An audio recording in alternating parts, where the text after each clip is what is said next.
I pledge to Nigeria, my country, to be faithful, loyal, and honest, to serve Nigeria with all my strength, to defend our unity and uphold our honor and glory. So help me God. Almighty God, creator and ruler of heaven and earth, we beseech thee to inspire and guide all our counsels and actions, so that I may always walk in the path of justice, love, and charity to one another. Help us with thy grace to do only those things that will promote the unity, peace, happiness, and prosperity of Nigeria.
Honorable colleagues, I have examined and approved the votes and proceedings of Thursday, 4th June 2026. We have a correspondence from the President of the Federal Republic of Nigeria, Senator Bola Ahmed Tinubu. The correspondence is in respect of confirmation of appointment of member of the Governing Council of Niger Delta Development Commission. The body of the letter reads as follows. He said, in compliance with the provisions of Section 2 subsection 2 of the Niger Delta Development Commission Establishment Act, I am pleased to present for the confirmation by the House of Representatives the nomination of Dr. Zaina Marwa as member representing the Northeast in the Governing Board of Niger Delta Development Commission, NDDC. The House of Representatives is invited to know that the appointment of Dr. Zaina Marwa is to fill a vacuum created by resignation of the immediate past member of the board, Honorable Namdas Abdurazak from the Northeast Zone, who resigned on 30th March 2026 to contest for the position of Governor of Adamawa State. On this note, it is my hope that the House of Representatives will consider and confirm the appointment of Dr. Zaina Marwa as member of the Governing Board of Niger Delta Development Commission to represent the Northeast Zone. Please accept, Right Honorable Speaker, the assurances of my highest consideration and personal regards. Yours sincerely, Bola Ahmed Tinubu. Honorable colleagues, today we have in our midst students coming from various schools. I start with Asma Heritage Academy, which is located in Gwagwalada, FCT, Abuja. They are here to observe our proceedings. Please, can we appreciate them? Honorable colleagues, you may sit down, please. The next is students coming from Youth Parliament for Renewed Hope, YPRH, Federal Republic of Nigeria. You are welcome. You may please sit down. The last but not the least are students coming from Children of Bukas Root Club, Abuja. Children of Bukas Root Club, Abuja. You are welcome. Good to see you all. Please, you may sit down.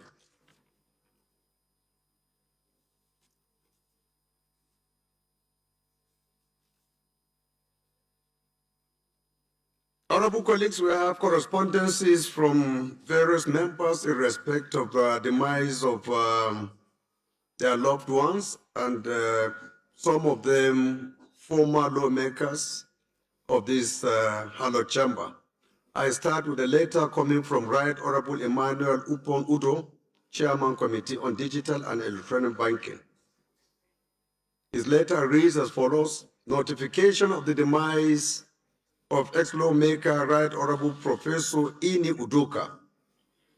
He said, I write with a heavy heart to inform you, Honorable Speaker, of the untimely demise of former lawmaker and academic, Professor Ini Udoka, who represented Ikono/Ini Federal Constituency in the House of Representatives. His sudden demise happened on Sunday, May 17, 2026, after a brief illness reportedly caused by cold-related complications. The ex-lawmaker served in the 6th and the 7th Assembly under the Action Congress and People's Democratic Party, respectively. During his time in the National Assembly, Professor Udoka was known for his contributions to legislative activities and his passion for policies aimed at improving the living conditions of the people. We pray his soul rests in perfect peace. Amen. Thank you, Honorable Speaker. Sincerely signed, Rep. Emmanuel Upon Udro, PhD. The second letter under the same subject matter is coming from Honorable Abubakar Hassan Fulata, member representing Birniwa, Kirikisama, Stroguri Federal Constituency of Jigawa State, and Chairman House Committee on University Education. His letter reads as follows. He said, notification of the date of my daughter, Salma Abubakar Hassan Fulata. He said, Inna lillahi wa inna ilaihi raji'un, with a heavy heart, but with complete submission to the decree of Almighty Allah sallallahu alaihi wasallam, I wish to notify you and the house of the passage of my beloved daughter, Salma Abubakar Hassan Fulata. The third event occurred at 11:45 on Saturday, 6 June 2026. Salma was 34 years old. She is survived by her husband, Salim, and her only daughter, Rihanna. The Janaiza prayer took place on Saturday, 6 June by 1:30 p.m. at Uthman bin Affan Jum'at Mosque, opposite Barnes Plaza along Aminu Kano Crescent, Usetru, Abuja. I pray that Allah forgive our shortcomings, expands our grave with light, and admits her into Al-Jannah Firdaus without reckoning. May He also grant members of my family, her husband Salim, and daughter Rehana Sabir Jamil during this period of grief. I kindly request that a minute of silence prayers be observed in our honor. Please accept, Mr. Speaker, the assurances of my highest regards and consideration. Sincerely signed, Honorable Abubakar Hassan Fulata.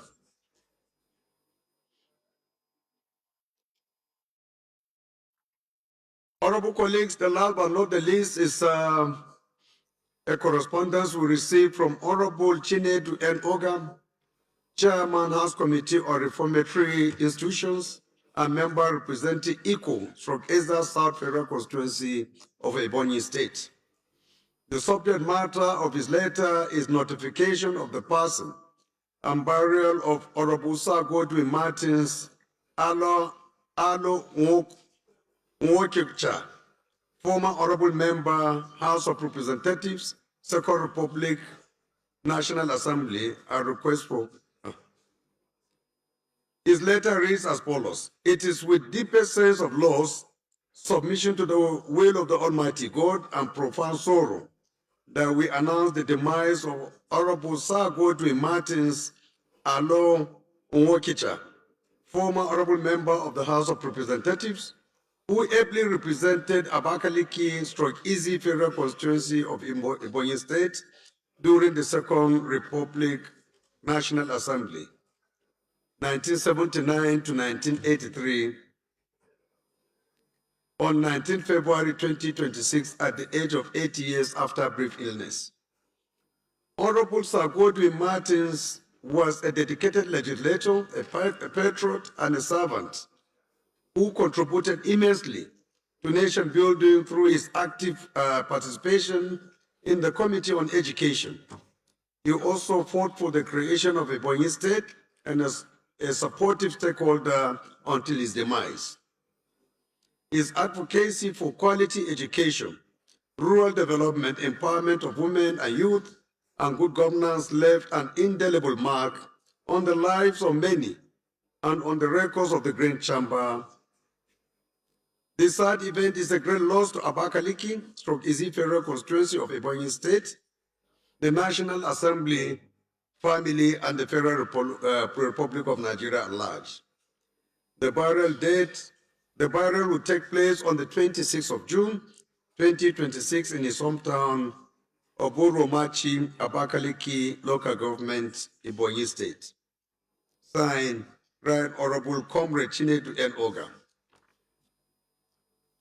Honorable colleagues, please shall we rise to observe a minute silence in honor of the departed loved ones.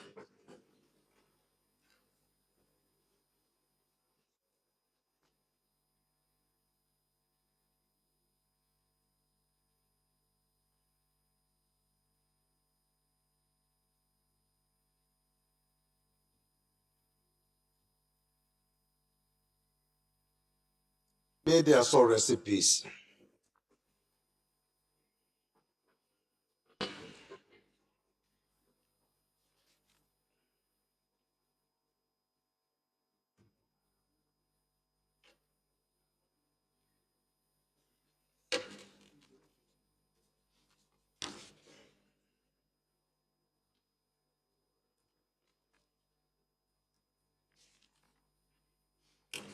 The leader of the House, please, before you go, can you move a motion for the House to suspend its rules to admit into the chamber a delegation comprising Right Honorable Kate Osamu MP and Right Honorable Helen Grant from the United Kingdom Parliament, House of Commons, who are here to observe our plenary.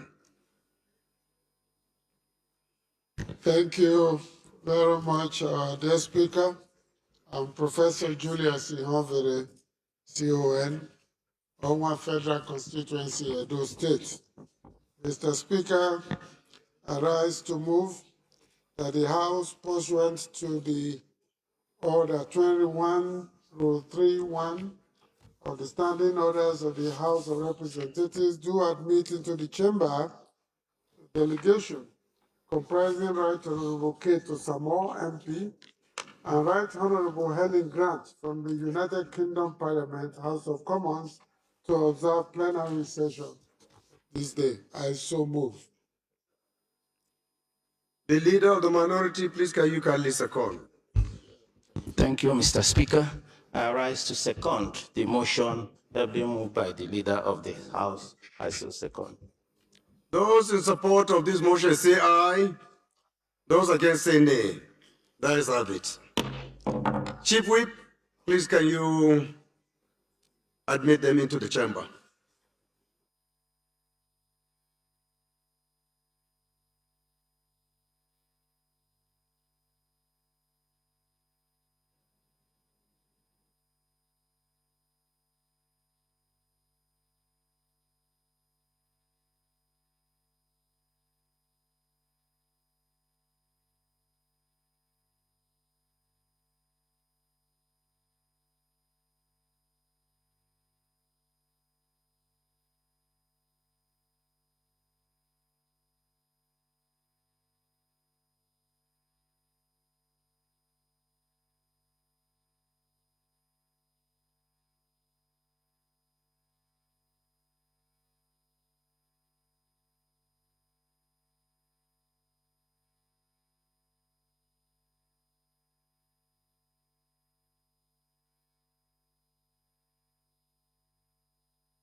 Honorable colleagues, I'm in receipt of some motions from various members who have, in their own view, matters that are very important and urgent for your consideration. And with your kind permission, I will invite Honorable Ibe Okwara Osonwa, member representing Arochukwu Ohafia Federal Constituency, and Deputy Chairman, House Committee on FCT Judiciary, to move his motion. Mr. Speaker, honorable colleagues, my name is Ibe Okwara Osonwa Okabo Ohafia, and I represent the very prosperous people of Arochukwu Ohafia Federal Constituency. Mr. Speaker, I'm from God's own state, God's own governor. I come from Abia. Mr. Speaker, I come under Order 8, Rule 5, to suspend the House's rules to hear this matter of urgent importance on the immediate need for an executive action on the surge in banditry, daily abduction of school students, and the perilous security situation in Nigerian schools and places of worship. I so state. Any seconder to the first leg of the motion? Honorable Ilia.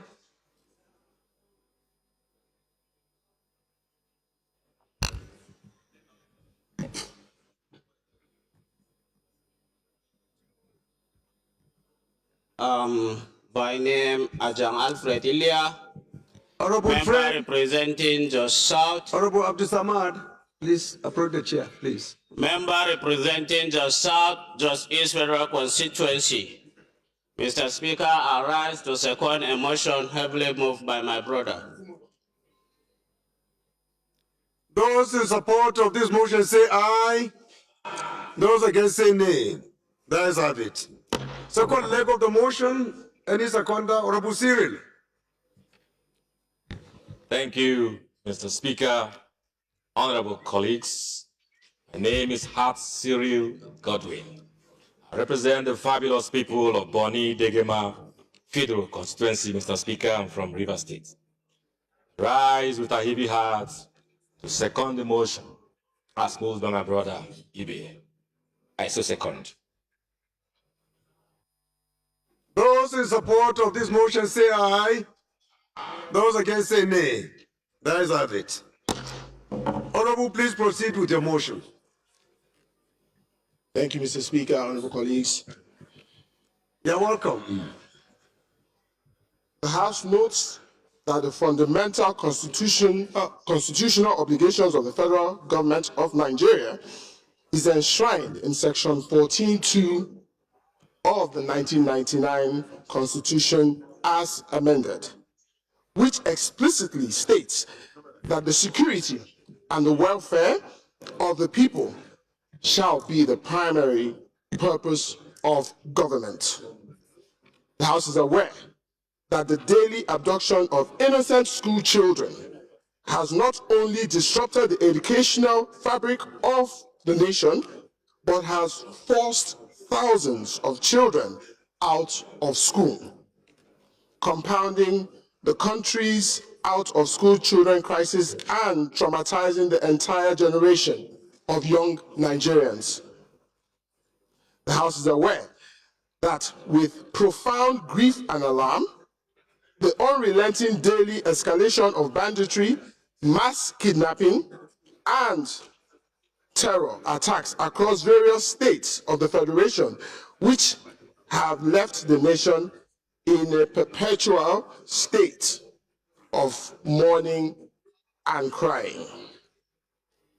The House is also aware of the deeply disturbing and systematic targeting of educational institutions and places of worship, which has turned schools, once sanctuaries of learning, and churches, sanctuaries of spiritual solace, into prime targets of relentless bandits and kidnappers. The House is also aware that religious congregants are now targeted regularly, abducted, or killed during worship services, severely infringing upon the civilians' and citizens' fundamental right to freedom of thought, conscience, and religion. The House is also aware that ordinary Nigerians are crying out every day, feeling entirely abandoned by the state as businesses collapse, farming communities are distorted due to terrorism, and families are forced into extreme poverty rising from this issue. The House is concerned that despite the trillions of naira allocated to defense and security sectors in consecutive national budgets, the current security architecture appears overwhelmed, reactive, and unable to deal with the overwhelming need for the security of our citizens.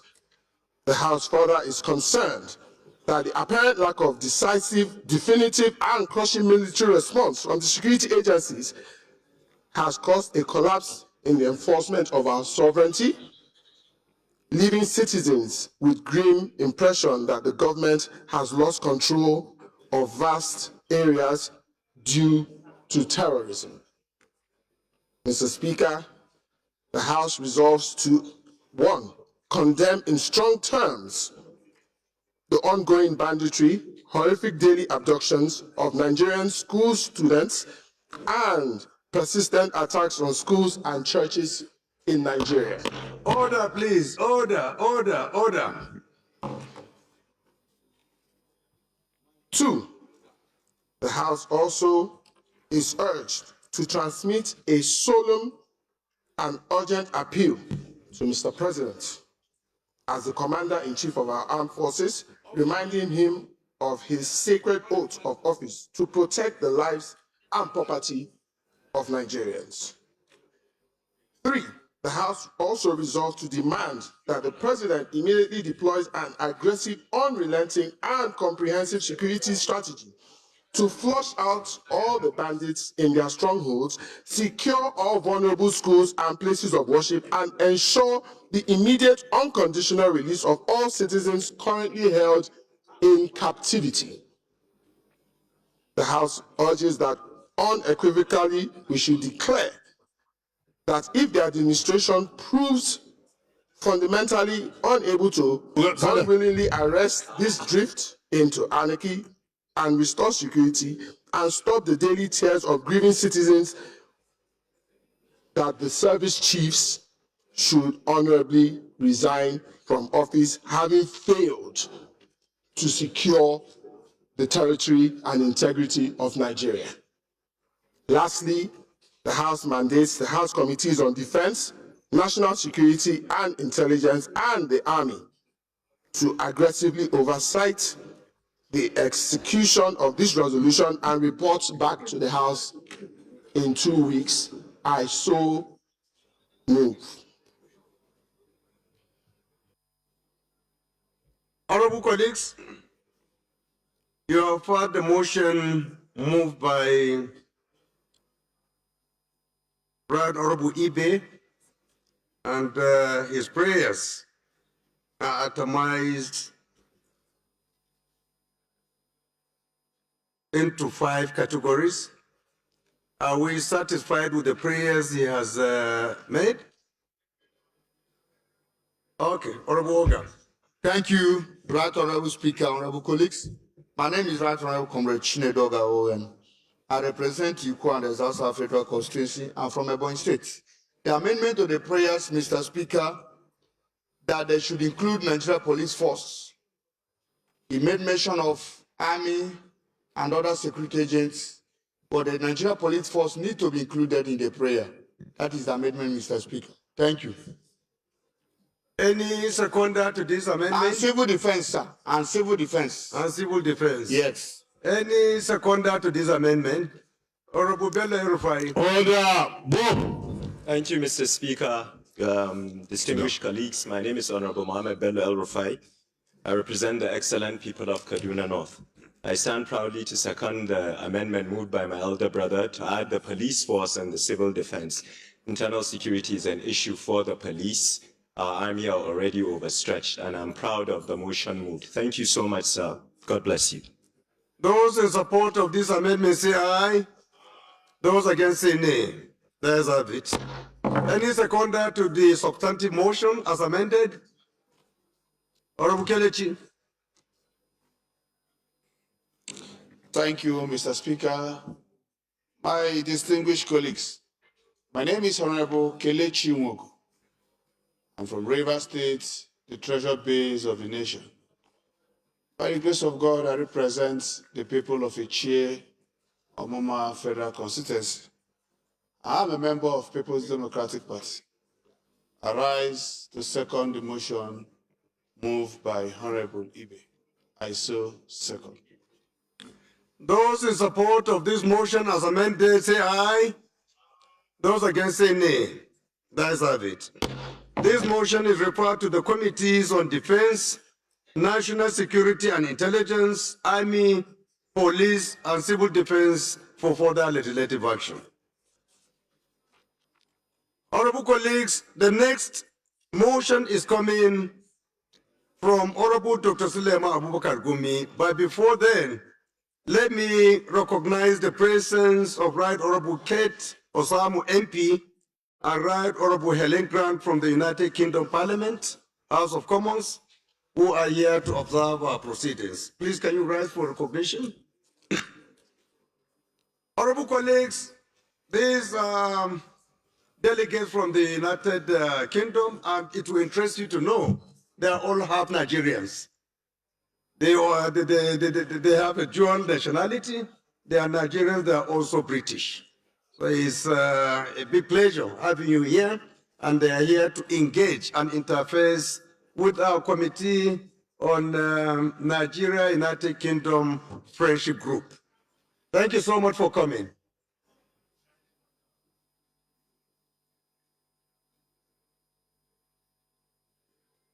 Thank you so much for coming.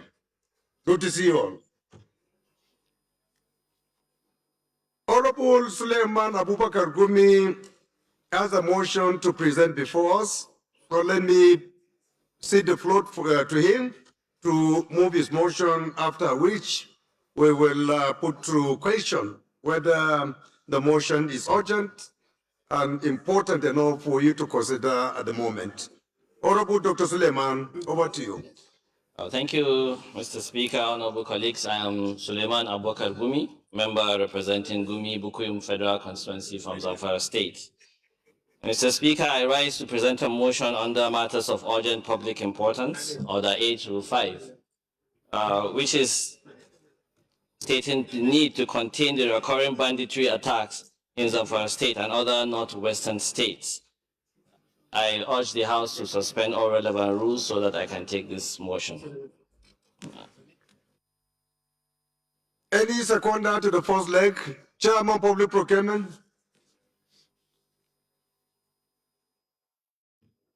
Thank you, Mr. Speaker, distinguished colleagues. My name is Idem Unyime, member representing Ukanafun, Orowanam Federal Constituency of Akwa Ibom State. Mr. Speaker, I rise to second the motion as moved by my colleague, Honorable Gumi, that the matter is urgent enough to be heard now. I so second. Thank you. Those in support of this motion say aye. Those against say nay. That is have it. Second leg of the motion, any seconder? Honorable Uduak. Thank you, Mr. Speaker. I am Honorable Alfonso Soludo. I speak for the people of Ikorabasim, Pateni and East Noble Federal Constituency. Mr. Speaker, I'm from Akwa Ibom State, and I rise this moment to second that leg of the motion. I so second. Those in support of this motion say aye. Those against say nay. That is have it. Honorable Dr. Suleiman Abubakar Gumi, you have the floor. Please go ahead. Thank you, Mr. Speaker, honorable colleagues. The House notes that the insecurity in Zamfara State and the entire Northwest has escalated into a complex humanitarian crisis, driven by armed banditry, kidnappings, and the infiltration of transnational jihadist groups. Aware that between the 1st and 6th of June 2026, rampaging bandits riding on about 250 motorcycles with 3 riders each invaded Gumi Bukuyum Federal Constituency in Zamfara State and some parts of Sokoto villages bordering the Zamfara State area, killing over 93 people. Also aware that on the night of June 2nd, 2026, into the early hours of June 3rd, 2026, 7 students of the Federal Polytechnics Kaura Namoda, Zamfara State, were abducted by bandits and their off-campus students. Earlier, 2 senior lecturers of the same polytechnic were also kidnapped and have been in captivity for more than 2 months, despite ransom paid for their release. Further aware that the violent attack by bandits on Zomi local government area of Zamfara State, where 4 people were killed and several travelers abducted. In Talata Mafara local government area, a councillor and a director were abducted while traveling from Jangebe to the local government headquarters over Hajj activities for intending pilgrims from Jangebe. The bandits killed both of them after refusing to collect any ransom. Alarmed at the escalation of bandit attack in other northwestern states of Sokoto, Katsina, Kaduna, Kano, Kebbi, and Jigawa states, informed that on the 31st May 2026, 17 villagers were killed when bandits in their hundreds riding on motorcycles invaded Angulbi community in Tureta local government area of Sokoto State. It was also reported that more than 15 communities in Tureta and Sabon Birni local government areas of Sokoto State have been deserted due to the constant bandit attack. In Katsina State, a former director of Defense Information of the Nigerian Army, Major General Rabi Abubakar Bazari, retired, and his wife were abducted when their vehicle was ambushed along the Marabawa, Musawa, Kafin Soli Road in Matazu local government area. Also yesterday, 50 elders in Zamfara were abducted and they are still in captivity.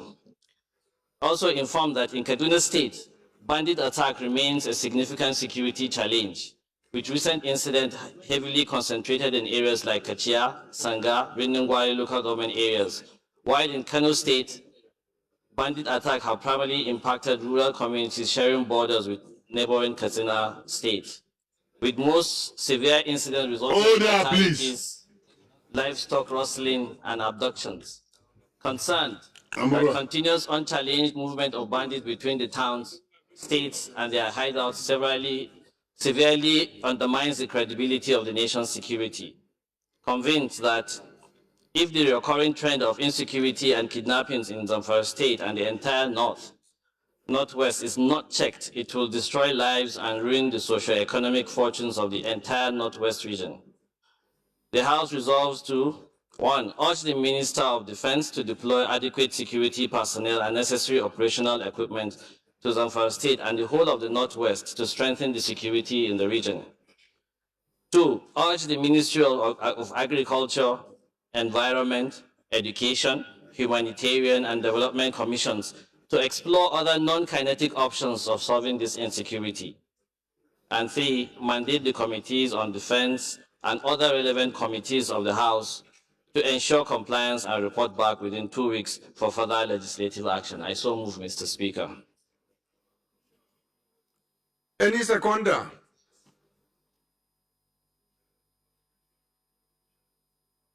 Honorable Kingsley, Honorable Baffa Misau. Mr. Speaker, my name is Eliu Baffa Misau, representing the Damban Federal Constituency. I stand to support this motion moved by my colleague. I so second, Mr. Speaker. Before we put the question, if we have members who may want to contribute on this subject matter. Contribution, Mr. Honorable Gorange. Thank you very much, Mr. Speaker, honorable colleagues. Honorable Comrade Bashir Usman Goro is my name. Member representing Gada Gwaranyo Federal Constituency of Sokoto State. Mr. Speaker, I deem it necessary to contribute to this motion, being it security motion issue that is affecting Nigeria entirely, not only the northwestern state that the mover of the motion mentioned in his prayers. Mr. Speaker, I want to also equally remind us that this very House set legislative agenda the beginning of this 10th Assembly to date. Mr. Speaker, part of our legislative agenda is to continue having interface with the relevant security agencies, where in the legislative agenda we propose quarterly interaction with these people. Mr. Speaker, you demonstrated effort to that. We have once had interaction with the security agencies, all of them. We ask them questions, they respond to us. Mr. Speaker, it is your agenda and the agenda of this House that we must hold these people accountable of what they are doing. Mr. Speaker, it is just the truth of the matter that Nigeria currently is bleeding. Whether we like it or not, it's nothing political, it's the current situation. It's the current situation, Mr. Speaker. We must rise to the challenges. And these people, the new service chiefs, we have never interacted with them. We don't know even what they are doing. And they are not briefing us what they are doing. Mr. Speaker, it is the agenda of this House to call the service chiefs. What are you doing? That the territory of Nigeria is falling under the terrorists. Terrorists are taking control of the territory. And the army, the entire armed forces, their fundamental role is to safeguard Nigerian territory. And the territory has been taken over by terrorists. The first week of May, Gorau, where I was born, bandits invaded my hometown, killed one person, abduct 10 women and children. Mr. Speaker, only 5 days, bandits invaded people in Rima town, abduct 24 people, killed one innocent and Haji Hassan Mekanta. Where are we going? As a nation, where are we heading to? Mr. Speaker, it is our agenda. Please, let us invite these people, the service chief. Let them come and tell us, what are they doing? Because our people are looking as if we are not doing our job to hold them accountable of what they are doing. Mr. Speaker, honorable colleagues, please, this matter, we shall give it all necessary attention. That Nigeria needs us, Nigerians need us more than ever. Thank you very much, Mr. Speaker. May God bless all of us. May God safeguard this country, Nigeria. Honorable Stanley. Thank you, Mr. Speaker. My respected colleagues, I remain Honorable Adedeji Stanley Olajide. I represent the of Ibadan Northwest, Southwest Federal Constituency of your state. Mr. Speaker, as a rider to what my colleague just laid on this floor, about 26 or 27 days ago, about 46 children, teachers, were also abducted in Oyo State. We still cannot find them as we speak. It hurts. It cannot continue to be business as usual. Mr. Speaker, rather than be part of the problem, I want to prefer solutions. In addition to what my respected colleague just said, I think we also need to start taking the issue of technology very seriously. Our forests are havens to so many life in the dark. And the only way we can put that in the light is with technology, Mr. Speaker. We are making investments on roads, power, but I believe we have satellite in orbit right now that will be end of life very soon, and they cannot actually solve the problem that we have. Part of the solution to uncover the dark box that we're dealing with, Mr. Speaker, is to invest in the right technology to uncover and chase these bad elements away from our country. Mr. Speaker, I would like to make an amendment to this motion that will revisit the spending in technology to be able to empower not only our law enforcement, our military, our DSS, and all of the security architecture we have in Nigeria. We need to put the right technology into play so that at the end of the day, Mr. Speaker, we can have a country that basically does not live in a black box. Thank you for yielding the floor to me, Mr. Speaker. So if I hear you correctly, you said you want to make an amendment? Yes, Mr. Speaker. What's the amendment then? The amendment is for us to invest in 2 satellites to be able to help our security architecture, Mr. Speaker. So where does it fall? Can you craft it properly as a prayer?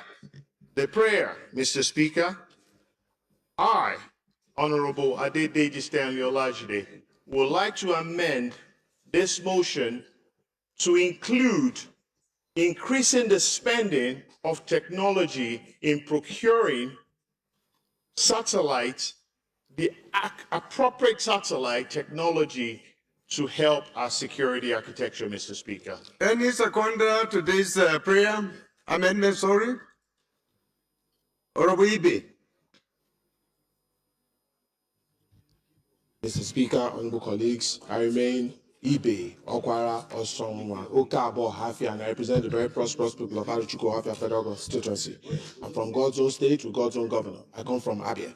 Mr. Speaker, I rise to second this amendment ably moved by my colleague. I so second. Those in support of this amendment say aye. Those against say nay. That is it. Honorable Maki. Thank you, Right Honorable Speaker, my honorable colleagues. I'm Abubakar Maki Eleman. I'm from Jigawa State. I represent Madam Dori Kauga, my federal constituency. Mr. Speaker, my honorable colleagues, I'm opportune to be in this green chamber since 9th Assembly to date. And always the drama and the discussion is one. Insecurity, call the service chiefs, and what have you. I think even the mover of the last motion made mention all the security agencies forgot about the police affairs, unless Senator Oga mentioned that amendment should be we should include police. Even the recent attack in Oyo, it is the effort of our police that rescued that woman and her 2 children. But people are not recognizing them. Sir, we should try from this green chamber and motivate and encourage our police because they are in charge of internal security. Mr. Speaker, and time is now. Why I say the time is now, we need to fast track the issue of state police. Mr. Speaker, somebody from Jigawa cannot go and adopt somebody in Oyo. So we politicians, particularly with the lawmakers, we should stand up and fast track the issue of police, state police. Is very, very important because this issue is internal issue, not army, not navy, not any other person. We should try and motivate and encourage our internal police and also move and fast track the issue of that state police. Is very, very important. I so move, Mr. Speaker. Thank you. Thank you, Honorable Shoba. Thank you, Mr. Speaker. My distinguished colleagues, Olumide Oshoba representing Abeokuta North, Obafemi Ode, and Orida Federal Constituency. Mr. Speaker, let me first of all commend all my colleagues that have contributed to this motion. And I want to talk about the technology that my colleague just spoke about. Getting a satellite is very important for the central protection of the territorial integrity of Nigeria. But we need to be clear on something. We have states that have control units, that have CCTV round their states. Take, for example, Enugu and Lagos. We need state governments to invest in CCTV units across their states and have control units in the states. The satellite will be for the federal government to monitor the territorial integrity. Now, with those CCTVs, you can monitor states by state governments. That is what we actually need right now, because you're talking about decentralizing the police force. If you get a satellite, it's going to be the federal government that will be controlling the satellite. But states can actually control their own CCTV and have their own control units. Thank you, Mr. Speaker. Thank you. We'll take only one more from this row. Honorable Jimmy Benson. Thank you very much, Right Honorable Speaker, our great ambassador in North Africa, honorable colleagues. I remain Baba Jimmy Benson. I represent the good people of Ikorodu Federal Constituency, Lagos State. Mr. Speaker, I've listened with rapt attention to the very important motion, but my response will be solution-driven. And one of the things I'm going to say was what I heard you say at the Nigerian Defense College. You drew an analogy with when President Buhari was president and he introduced the cashless policy. You said that when the cash policy was introduced, there was a drastic drop in kidnapping because there was no availability for cash to be paid for ransom. And I don't think it's possible for ransom to be paid with POS or a cash card. That would mean the traceability will be easy. So I'm suggesting that this House urges the federal government of Nigeria to revisit the cashless policy in a way that will eliminate the large movement of cash. One solution. The second solution, Mr. Speaker, is what is going on at the moment, which is being championed by our ebullient Deputy Speaker and the Senate, which is the State Police Bill. It should be on the front burner, and I urge lawmakers to also jettison partisan politics, and let's take a bipartisan position by coming to a house on a dedicated day for us to ensure that the state police bill is passed with the speed of light. Thirdly, Mr. Speaker, show me any local government that has banditry, kidnapping, and what have you.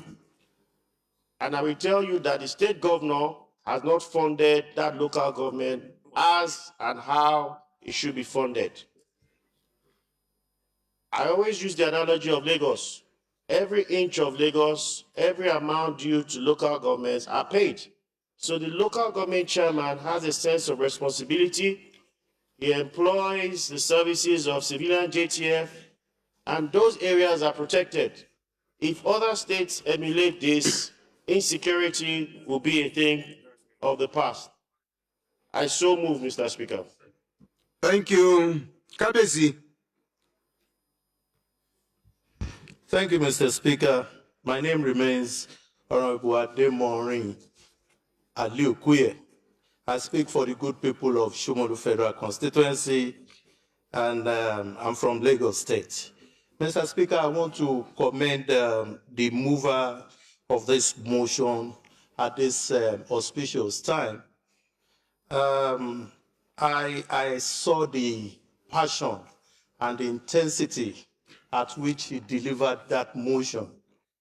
And I want the whole country to know that that is the way each and every member of this parliament feels about what is presently going on in the country.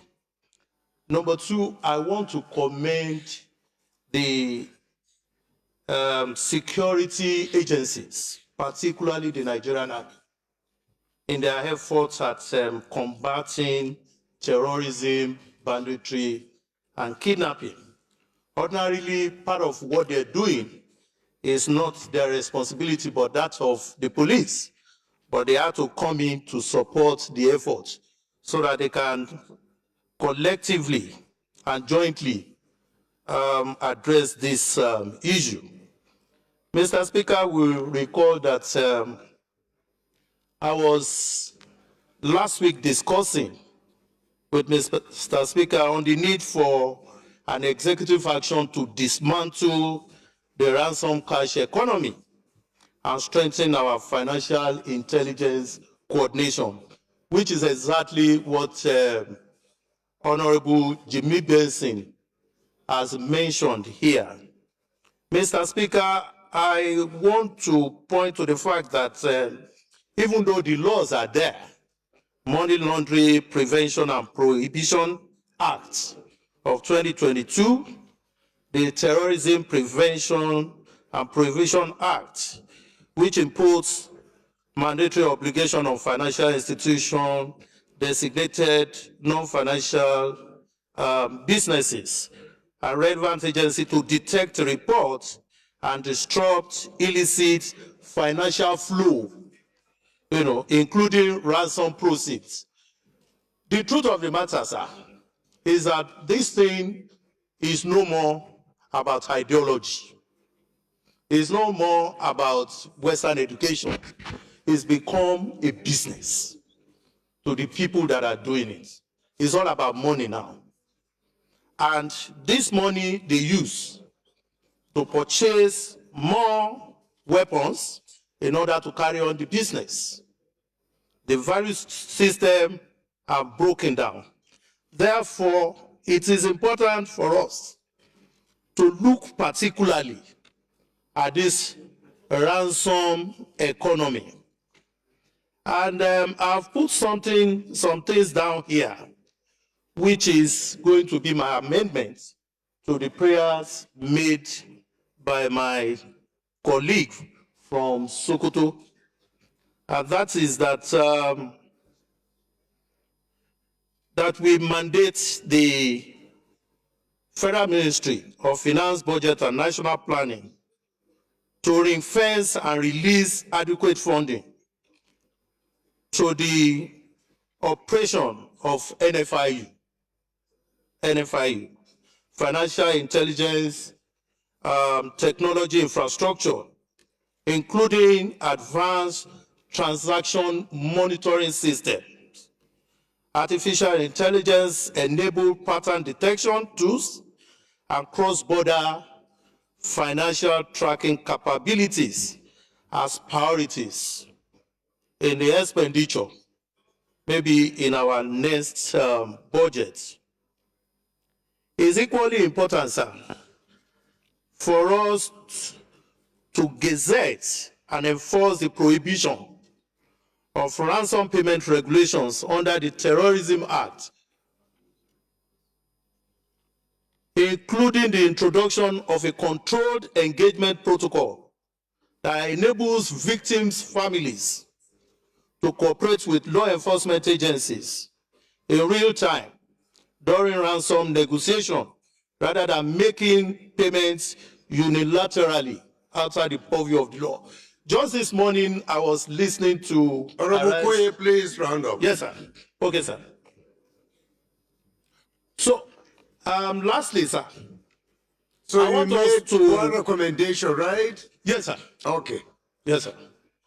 I want to equally pray the House to include a mandate on security and exchange commission and the CBN to tighten regulatory oversight of bureau de change operators, including mandatory biometric registration of all bureau de change, the principal and their beneficial owners, real-time transaction reporting to the NFIU, and immediate revocation of licenses of bureau de change found to be conduits for ransom payment. If this is done, if we can just curb the flow of that ransom payment, we are almost there, sir. Thank you. He has moved for an amendment or addition to the additional prayer to this very important motion. Anyone who wants to second this additional prayer?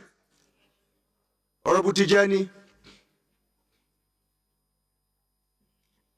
Thank you, Your Excellency, Mr. Speaker.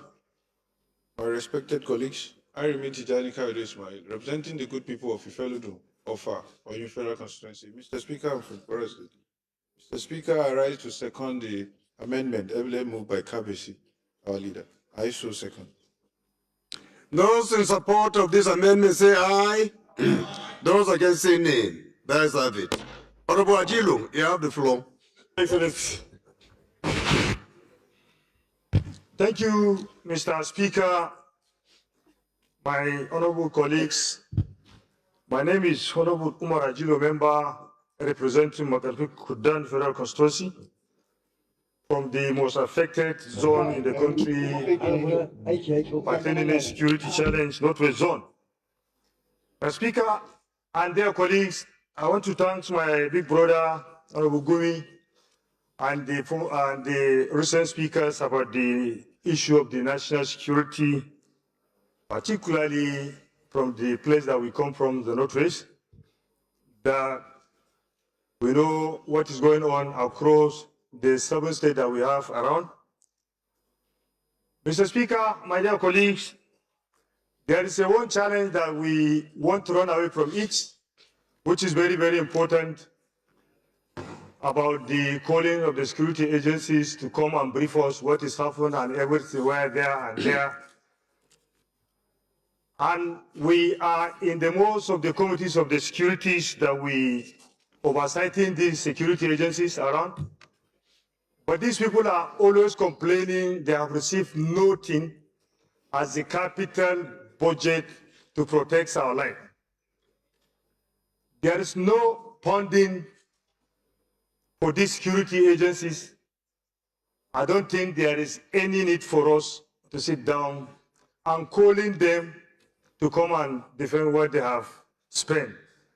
What we heard from them, particularly in the committees that were overseeing, is they have received notice for the last 1 year as the capital budget. How do you want them to work? Let us tell ourselves the truth. If they are lying, we can recall them again. Let us ask them, let them come and defend what they are receiving. My major challenge is here, Mr. Speaker, my dear colleagues, this insecurity is touching every one of us that are here, is touching our people every day. If care is not taken, in the recent coming time, we are not going back to our villages. It has happened already. One of our colleagues is here. They are facing this challenge from their way to Benue last week. They're escaping their lives. So I call the Honorable House to call the federal government for a serious intervention about the funding of the national security agencies. I so submit, Mr. Speaker, and my dear colleagues.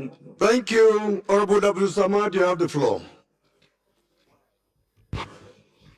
Thank you, Mr. Speaker, honorable colleagues. I remain Abdul Samad Dasuki, representing Kebetambual from Sokoto State. Mr. Speaker, honorable colleagues, permit me to first and foremost appreciate the members of the armed forces and other security agents who have been at the forefront of protecting us as a nation. Mr. Speaker, also honorable colleagues, permit me to appreciate the Serikin Kebin Argungu, who made mention last week that Nigerians, it's high time we are armed to defend ourselves individually, which I believe is a discussion for another day. Mr. Speaker, honorable colleagues, let me remind us, now we are in the 7th month of the state of emergency that was declared by Mr. President. Honorable colleagues, in that pronouncement by Mr. President that we are in a state of emergency, he made some very important pronouncements there that thousands should be recruited and be part of the police and the armed forces. Mr. Speaker, honorable colleagues, I would like to mention here one of the biggest challenges, amongst many others, is lacking men on ground, lacking the technology, and lacking the resources. We have said mandate committee, mandate committee. Honorable colleagues, Speaker, it's high time we mandate ourselves because of those that are in the bushes, those that are nowhere to be seen, the children, the elderly, everybody. From the north to the south, east, west, everybody is feeling the heat in Nigeria. Very soon, I'm sure we'll declare they are in a war situation. So I will propose, Mr. Speaker, that by tomorrow, so that we save the souls that are there without anybody speaking on their behalf. I'm happy when I heard the minister's sisters were released last week. But there are thousands of poor Nigerians. They don't know anybody. We are here to defend all of them. Mr. Speaker, I am proposing that tomorrow, the next sitting day, we have the Minister of Finance in a closed session here. We have the Minister of Defense here. We have the National Security Advisor there. We have the Inspector General of Police here. In a closed door session, let the Minister of Finance tell us the whole of this year. How much has he released to the members of the armed forces? How much has he released to the police? If they have enough resources and we are not getting results. Mr. Speaker, in the course of the state of emergency, it's getting worse. So imagine we are not in a state of emergency, what could have happened? So if we are saying mandate, and it's not yielding results, it's like we have Panadol, we have headache, we are taking Panadol every day, and that headache is still there, and want to continue Panadol. So I'm of the opinion, because of the thousands that are out there, Mr. Speaker, my amendment comes as such, that the House do summons the Minister of Defense, the National Security Advisor, the Minister of Finance, the service chiefs, the IGP, the DGNSS and NIA in a closed door session to know the releases to them in the last 6 months by the Ministry of Finance and to know why they have not been able to achieve as much as expected from Nigerians. They have achieved a little, we can't deny that, but they have a little is achieved, but more is, it's getting worse. Let's say so. On that note, in the interim, my other prayer is that we call on the president, like he did for your state, that he mandated that they should have 1,000 forest guards. I'm putting a prayer that all the states in Nigeria, the president should mandate with immediate effect that all of them should have a minimum of 1,000 forest guards, because this problem is not only in Oyo, it's virtually in all the states in Nigeria. Are you making 2 amendments or what? 2 amendments, Mr. Speaker. 2 amendments. 2 amendments, Mr. Speaker. The first one is that we summon the Minister of Defense, the Minister of Finance, the NSA, the service chiefs. So let's get a seconder to this first, but what I want to caution us is the issue of given time. Those people may not be available. You are saying tomorrow, but let us summon them at a convenient time. Mr. Speaker, if I may add, because we here want to save lives. We know. So, Mr. Speaker, if you mandate, even in their absence, their representatives can come in a close. Because most of the time we don't accept people coming to represent. You know it. So it is good that we just craft it in such a way. I'll remove tomorrow, sir. I'll remove tomorrow from the so that at least we give them enough time to prepare and come and speak to us. I'll remove tomorrow, sir.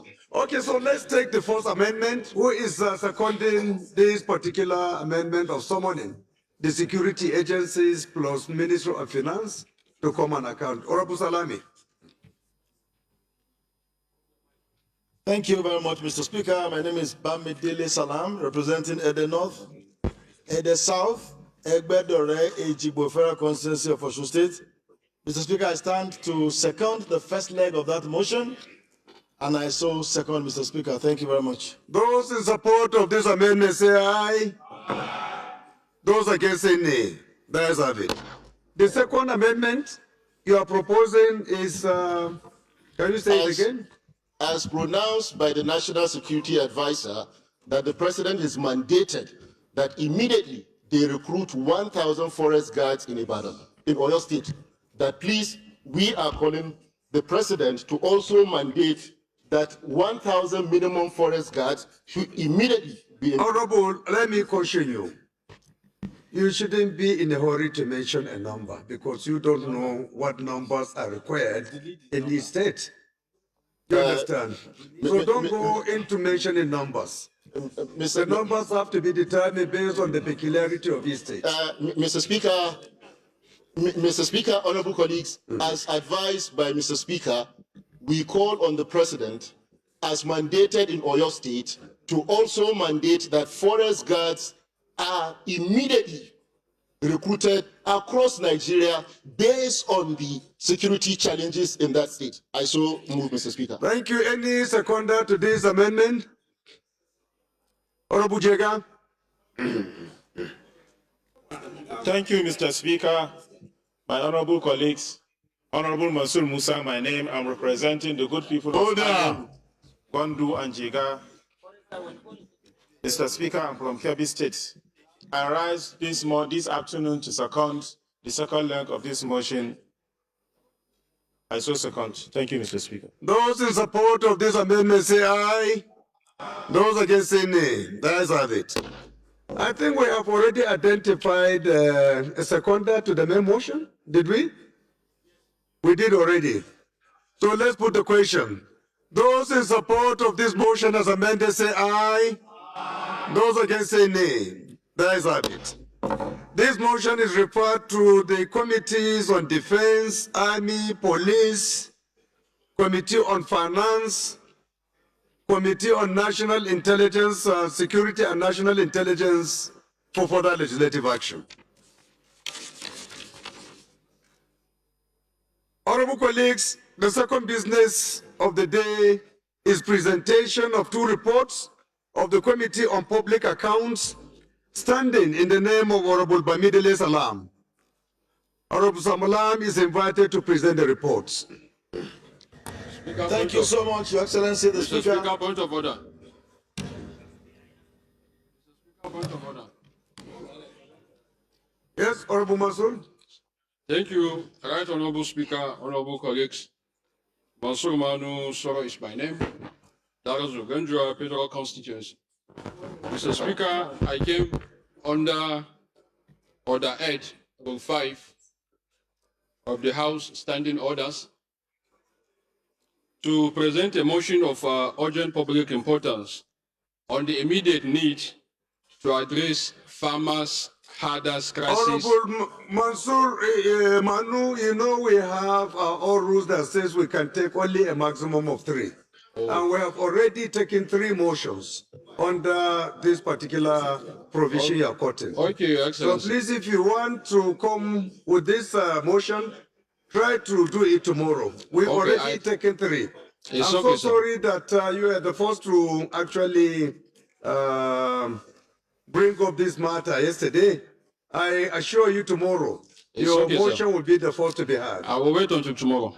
Thank you. Thank you very much. Point of order, Mr. Speaker. So, Point of order, Mr. Speaker. Yes. Point of order. Yes. Thank you, Mr. Speaker and distinguished colleagues.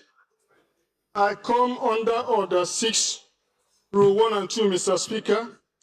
My name is Barrister Jesse Okejo Onakalus. Mr. Speaker and distinguished colleagues, I represent the Nigerians, especially the habit of Lagos, Ocholi Solo. Mr. Speaker, the order I come under the 12th edition, page 40, is from my privilege that I felt have been breached. So in the light of that, Mr. Speaker, I want to bring to your attention of the House, how my privilege have been breached, Mr. Speaker. Mr. Speaker. Honorable, okay, please can you sit down? I've just remembered that we took only 2 motions, maybe because the last one was a very long one. I thought that we took 3, but it's 2. So, Honorable Mansour Manu is in order to take your own motion, please. Thank you, Right Honorable Salami, please set down your own until after. Honorable, okay, let us finish with these matters of urgent public importance. We'll listen to your own point of order. Speaker, Mansour Manu Soro is my name. That is Ugandra Federal Constituency. Mr. Speaker, I rise portions to Order 8 of 5 of the House Standing Orders to present a matter of urgent public importance on the immediate need to address farmers' hardest crisis in the Yanzai town of Darozo local government area of Bauchi State. Honorable Kabir Mepalas, Honorable Maki. I wish to apply to the Honorable House to allow me present this very important motion. I so apply, Mr. Speaker. Chiroma, Birningwari, please kindly find your seats. Order, please. Honorable Boya, don't come near Appropriation Committee Chairman. You are bad today.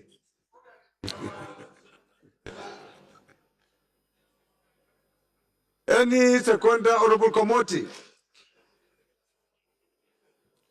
Thank you, Mr. Speaker, honorable members. My name is Kwamoti Bitrus Lowry, representing Jamsanu Alamode Federal Constituency.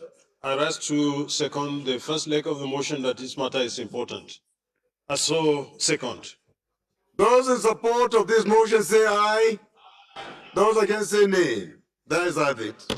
Seconder to the second leg of the motion, Honorable Leko.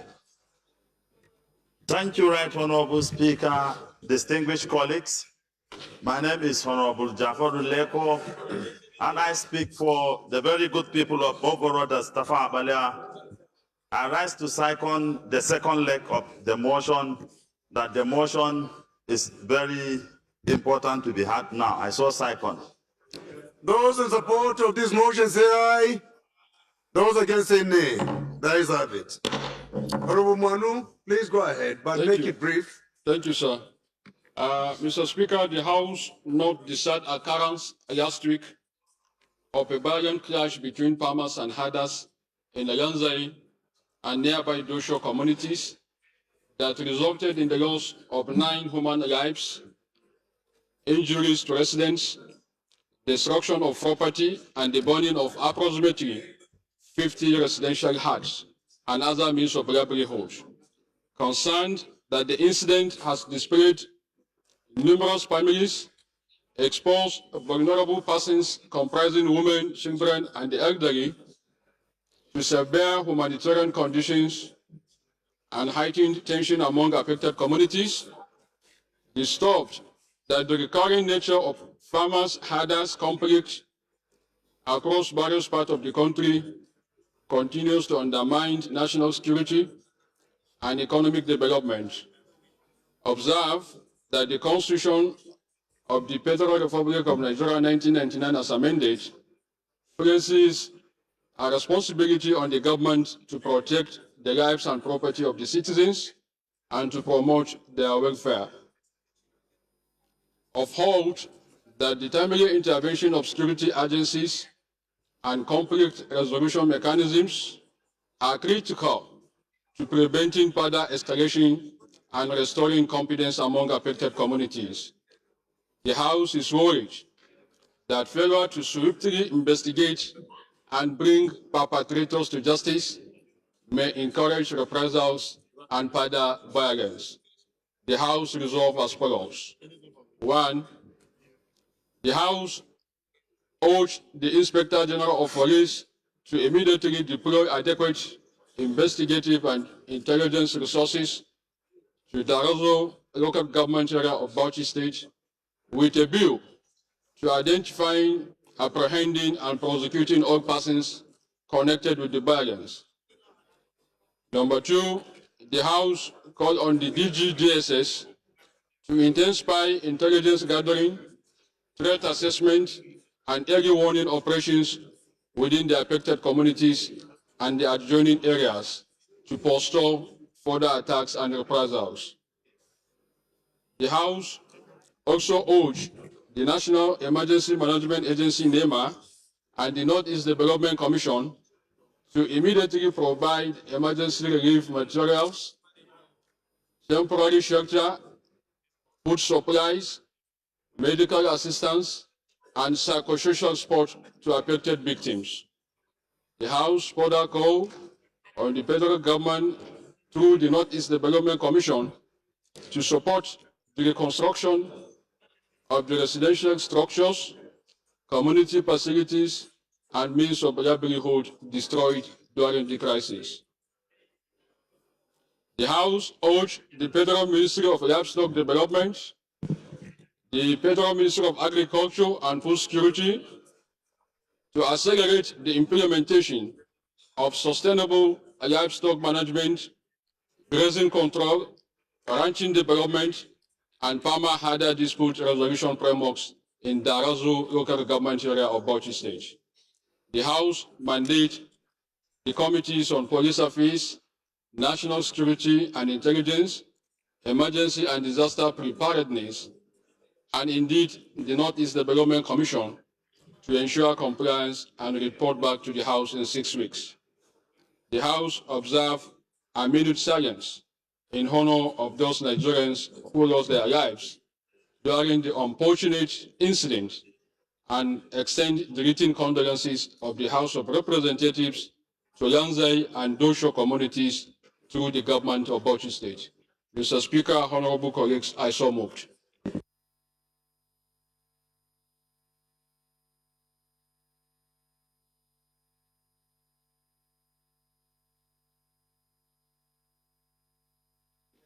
Honorable Bob, give the presiding officer space.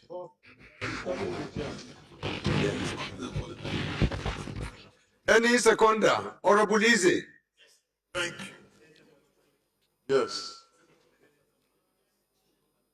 Thank you, Mr. Speaker. Ian Zanzao, PhD. Eze, Mwachukweze is my name. I represent the good people of Ebonyi, Ohuku Federal Constituency, Mr. Speaker. I am from the south of the nation state, governed by a very, very pragmatic governor, FON. Mr. Speaker, I rise this morning, distinguished colleagues, looking at the importance of this motion, I don't think we require much argument, Mr. Speaker. I so second the motion as moved. Those in support of this motion say aye. Those against say nay. There is have it. This motion is referred to the committees on agriculture, agricultural services, police affairs, national security and intelligence, emergency and disaster preparedness, and Northeast Development Commission for further legislative action. Honorable colleagues, please shall we rise for a minute silence.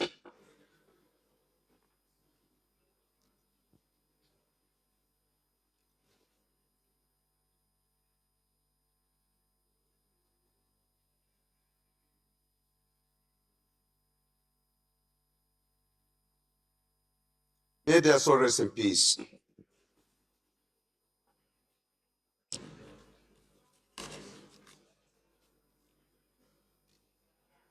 Honorable Oke, you said you want to speak on the... Yes, sir. Privileges, Mr. Speaker. Okay, so what do you have to say? So thank you, Mr. Speaker and distinguished colleagues. My name is Barrister Jesse Okejo Onakalos. Mr. Speaker and distinguished colleagues, I represent the Nigerians, especially the habit of Lagos, Oshodi Solo. Mr. Speaker and distinguished colleagues, I came under Order 6, Rule 1 and 2, on privileges, what I consider that my privileges have been breached. And Mr. Speaker, in less than 2 minutes, I will present my case. Mr. Speaker and distinguished colleagues, on the 27th day of April 2027, the Embassy of China wrote a petition against me, addressed to His Excellency Professor Jack Dan Azumi, Chief of Staff to the Speaker of the 11th Assembly. Mr. Speaker, they raised allegation. The letter was received on the 28th. The allegation they raised concerning a purported letter written by me, addressed to Taiwan. On the 28th of April, Honorable Oke, let me refer you to our last directive. We refer this matter after receiving this complaint to ethics and privilege. When a matter is under investigation, you can come under matters of privilege.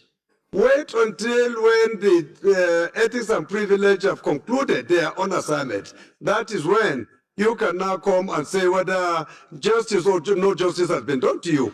But it is already under investigation. We have written to ethics and privilege to investigate the matter and report to the House. Mr. Speaker, nobody has referred the letter, but I'm just they will invite you. The letter has not been written to me. You that matter has already, and I've told you that day.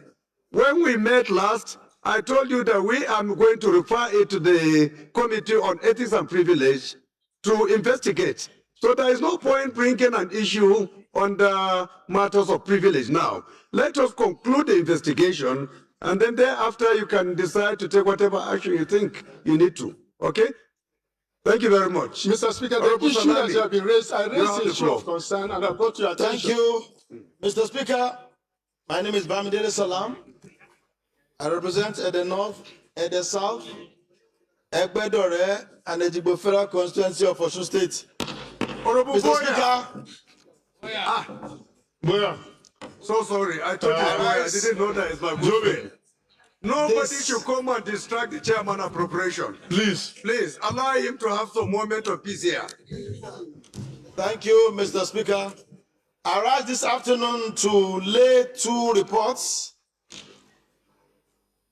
by the Public Accounts Committee of the House of Representatives, and with your kind permission, Mr. Speaker, I want to request that I consolidate the 2 reports to seek your approval to lay them. The first report, Mr. Speaker, is the report of the Public Accounts Committee of the House of Representatives on the consideration of the Auditor General's report for the Federation on Federal Government of Nigeria's consolidated financial statement for the year ended December 31st, 2020, Honorable Dixon. While the second one, welcome. Mr. Speaker, is the report of the Public Accounts Committee. Honorable Inua.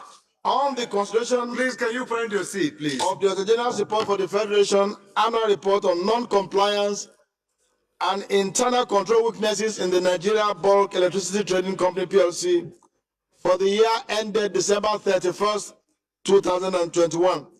Mr. Speaker, I seek the leave of the Honorable Speaker and the House to lead this report. Thank you, sir.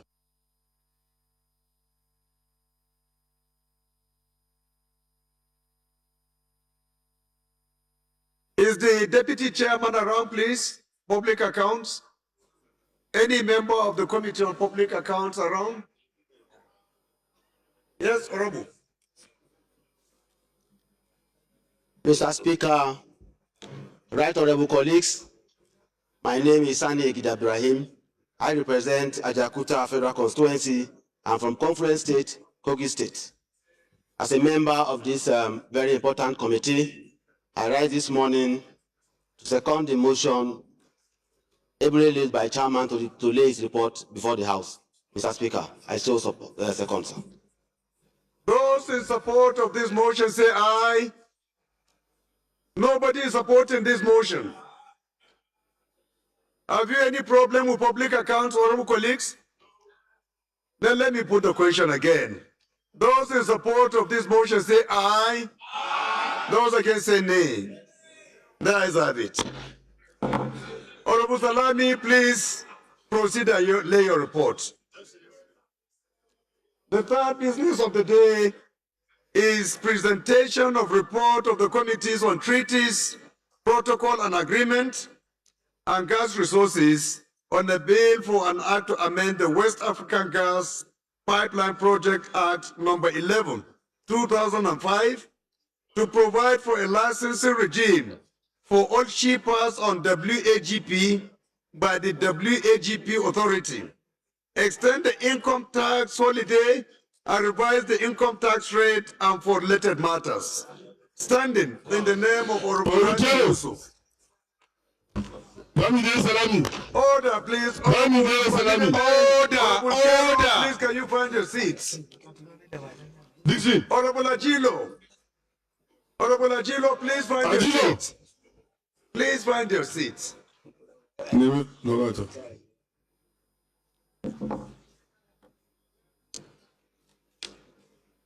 Members will recall that the bill was referred to the committees on Wednesday, 28 April 2026. The report is now ready for presentation, and Honorable Yusuf is invited to present the report. Honorable Yusuf, is he on the floor? Yes, Please go ahead. Speaker. Honorable Speaker, Your Excellency, sir, I am Honorable Barrister Rabi Yusuf, Chairman House Committee on Treaties, Protocols and Agreements. With the leave of Honorable Speaker in this House, we intend to lay a report. The report of the House Committee, that the House do receive the report of the Committees on Treaties, Protocols and Agreements, and the gas resources on a bill for an act to amend the West African Gas Pipeline Project, Act number 11 of 2005, to provide for a licensing for all shippers on West African gas pipelines by the West African Gas Pipelines Authority, extend the income tax holiday, and revise the income tax and related matters. Mr. Speaker, sir, with your leave and the leave of this House, we intend to relay this report. Thank you. Is the Deputy Chairman of the committee around, please? Honorable Saleh Soli. Any member of the committee around? Any member? If there is none, let me recognize Professor Lillian.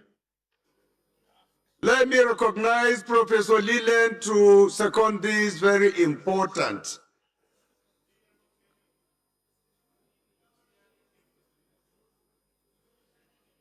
And Professor Lillian, you have to be very careful. I'm warning you to be very careful.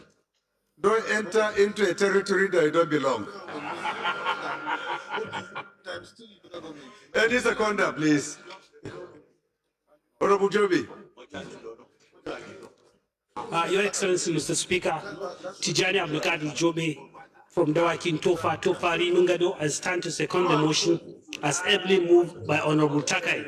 I so second, Mr. Speaker.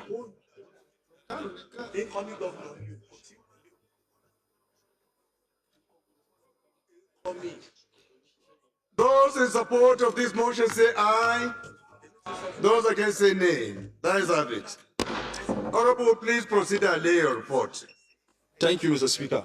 Honorable colleagues, the first order of the day is the third reading of a bill for an act to amend the Agricultural Research Council of Nigeria Act, Cap A12 Laws of the Federation of Nigeria, 2004, to make provision for establishment of Federal College of Agriculture, Kagarko, Kaduna State, and for related matters, standing in the name of Honorable Julius Ehovere, the House Leader.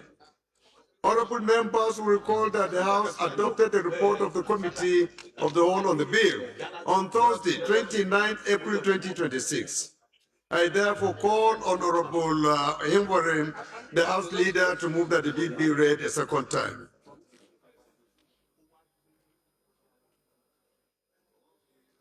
The acting leader of the House, please can you proceed? Right Honorable Speaker, distinguished honorable colleagues, I remain Right Honorable Abdullah Ibrahim Ali Halims. I'm from Kogi State and I represent the very marvelous people of Ankwa, Malala, Federal Constituency.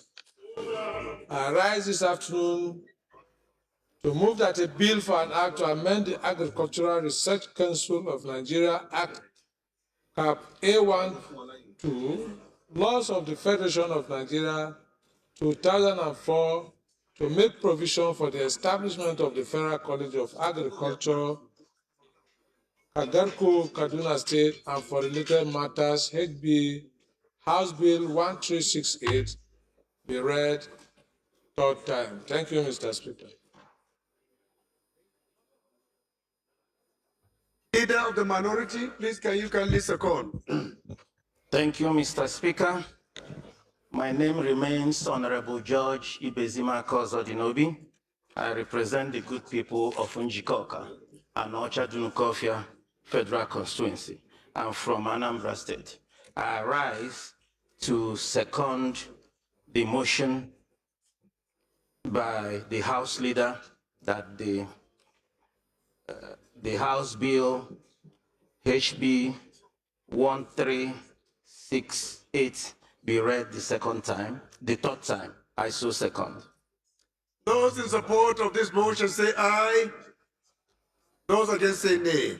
That is it. Clerk.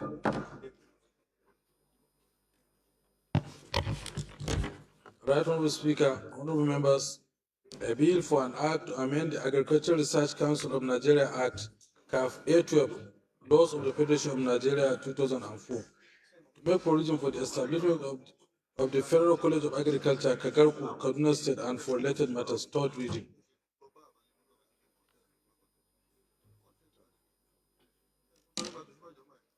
Honorable colleagues, this bill is read the third time and passed. The second order of the day is commencement of debate on the general principles of a bill for an act to repeal and enact the Energy Commission of Nigeria Act Cap E10, Laws of the Federation of Nigeria 2004, to vest powers and the responsibility for coordination and general surveillance over the systematic development of the energy sector in Nigeria and conservation fund and for related matters, standing in the name of Honorable Timehin Adelebe. Honorable members will recall that the bill was read the first time on Wednesday, 10th December 2025. I now invite Honorable Adelebe to move that the bill be read the second time. Is Timehin around? I have not seen his face. Is the sponsor of this bill around, please? No? This bill is stepped down by the leave of the House. Honorable colleagues, the third order of the day is commencement of debate on the general principles of a bill for an act to amend, to make provision for the prevention of TB-based discrimination and protect the fundamental human rights and dignity of people living with and affected by TB, and for related matters, standing in the names of Honorable Amobi G. Oga and 12 other honorable members. Honorable members will recall that the bill was read the first time on Thursday, 8th May 2025. I will now invite Honorable Oga to move that the bill be read the second time. Thank you, Mr. Speaker, and my dear colleagues. Honorable Sarki, my name is allocations for FCT Plus have been exhausted. Amobi Godwin Oga. I represent Nigerians through the good people of Isukwato and Umunochi Federal Constituency. Mr. Speaker, I'm from Abia State and a proud son of Utru Ancient Kingdom, Mr. Speaker. Mr. Speaker, I rise this afternoon to move for a bill for an act to make a provision for the prevention of TB-based discrimination and protect the fundamental human rights and dignity of people living with and affected by TB, and for related matters, HB 2298. I so move, Mr. Speaker. Thank you.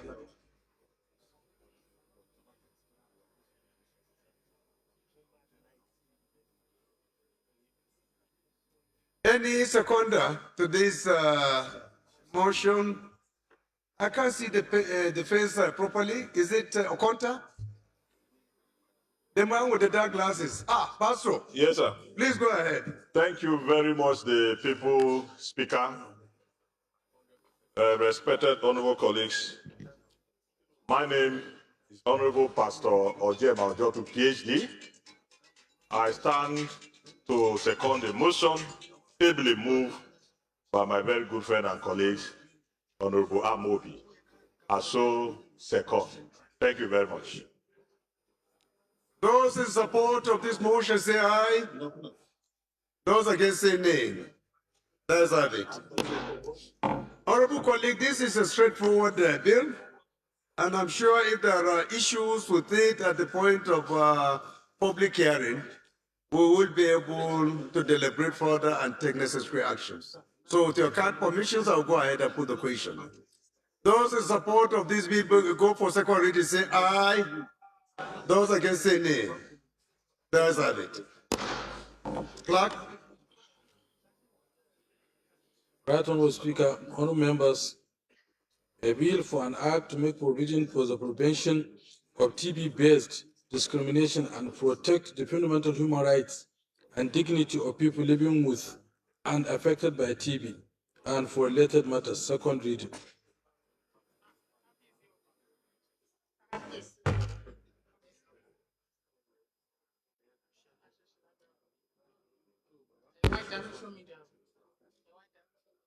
Honorable colleagues, this bill is referred to the Committee on Power and Renewable Energy for further legislative action.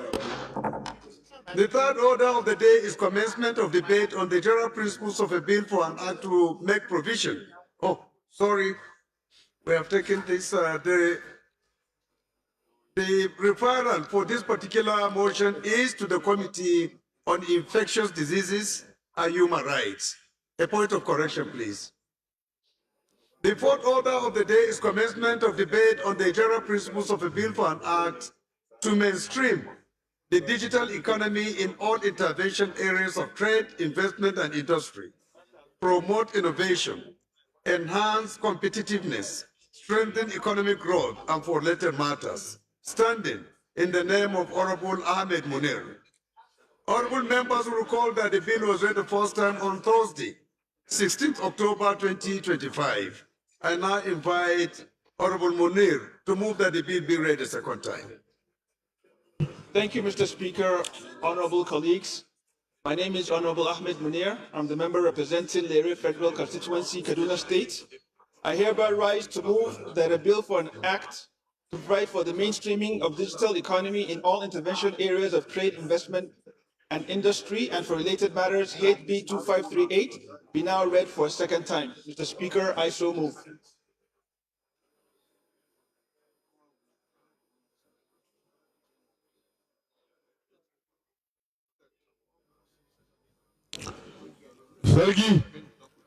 Seconder to this bill, please. Honorable Emiro. Professor Lillian. Thank you, Mr. Speaker, honorable colleagues. My name remains Honorable Boniface Emerengwa. I represent the group of Ikwere, Noya Federal Constituency. Mr. Speaker, I'm from Rivers State. Mr. Speaker, I rise to second the motion that HB 2238 be read for the second time. I say second. Thank you very much. Those in support of this motion say aye. Engineer, no consultation on this bill. Nobody is saying aye. I didn't hear you for the first time, sir. I repeat the question, please. Those in support of this motion say aye. Aye. Those against say nay. That is have it. Honorable, do you want to give a small brief concerning this bill for members to make up their mind as to whether this bill is good to go? Mr. Speaker, my respected colleagues, we stand at a critical crossroad in our nation's economic history. The global economy is no longer driven solely by physical assets. It is powered by bytes, data, and digital connectivity. If Nigeria is to maintain its position as the economic powerhouse of Africa, we must transition from ad hoc tech adoption to an institutionalized digital-first legislative framework. This is the core mandate of this bill. This piece of legislation is designed to achieve three fundamental pillars for our national development: commercial growth and global competitiveness, public sector modernization, and enabling a safe investment climate.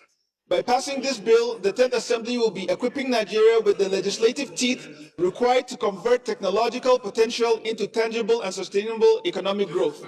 It ensures that digital technology is not just an isolated sector, but a mainstream engine driving every facet of Nigerian commerce and governance. I therefore urge my colleagues to support that this bill be read a second time so that it can proceed to the committee stage for further stakeholder consolidation. Mr. Speaker, I so move. Thank you, Honorable Engineer. So we can now go ahead and put the question. Those in support of this bill go for second reading say aye. Those against say nay. That is have it. Clerk. Right, Honorable Speaker, all members, a bill for an act to mainstream the digital economy in all intervention areas of trade, investment, and industry, promote innovation, enhance competitiveness, strengthen economic growth, and for related matters. Second reading. This bill is referred to the Committee on Commerce for further legislative action. The fifth order of the day is commencement of debate on the general principles of a bill for an act to provide for sustainable finance in banks and other financial institutions in Nigeria and for related matters. Standing in the name of Honorable Ahmed Munir, honorable members will recall that the bill was read the first time on Thursday, 16th October 2025. I now again invite Honorable Munir to move that the bill be read a second time. Thank you once more, Mr. Speaker, honorable colleagues. My name remains Honorable Ahmed Munir, member representing Lere Federal Constituency, Kaduna State, and I rise to move that a bill for an act to provide for sustainable finance in banks and other financial institutions in Nigeria and related matters, HB 2540, be now read a second time. Thank you.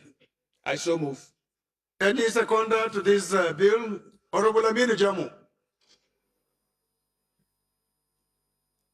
Mr. Speaker, my honorable colleagues, I remain Aminu Jamadora, representing the Oras in the Adua Federal Constituency. I rise to second the motion of belief moved to that this bill be read a second time. Thank you, Mr. Speaker. Those in support of this motion say aye. Those against say nay. That is have it. Honorable Engineer Munir, can you also give a small highlight, a brief, concerning what this bill is all about? Thank you, Mr. Speaker. My respected colleagues, we do not inherit the earth from our ancestors. We borrow it from our children and future generations. This legislation introduces a robust framework designed to achieve 4 critical goals: mandatory ESG integration, incentivizing green projects, enhanced transparency and disclosure and regulatory alignment that codifies and strengthens the Central Bank of Nigeria existing sustainable banking principles, turning guidelines into enforceable law. By passing this bill, this House will signal to the world that Nigeria is ever ready for the future of global finance. We will protect our depositors' funds, safeguard our environment, and ensure that our financial institutions drive a resilient, inclusive economy. Mr. Speaker, my respected colleagues, I once again urge you to support this bill to pass its second reading and be referred to the relevant committee for further legislative action. Mr. Speaker, I so move. Thank you, Honorable Engineer. We have heard about the key areas of this bill, and I'm sure this will enable you take informed decisions. So we go ahead and put the question. Those in support of this bill go for second reading, say aye. Those against say nay. That is have it. Clerk. Right Honorable Speaker, honorable members, a bill for an act to provide for sustainable finance in banks and other financial institutions in Nigeria and for related matters. Second reading.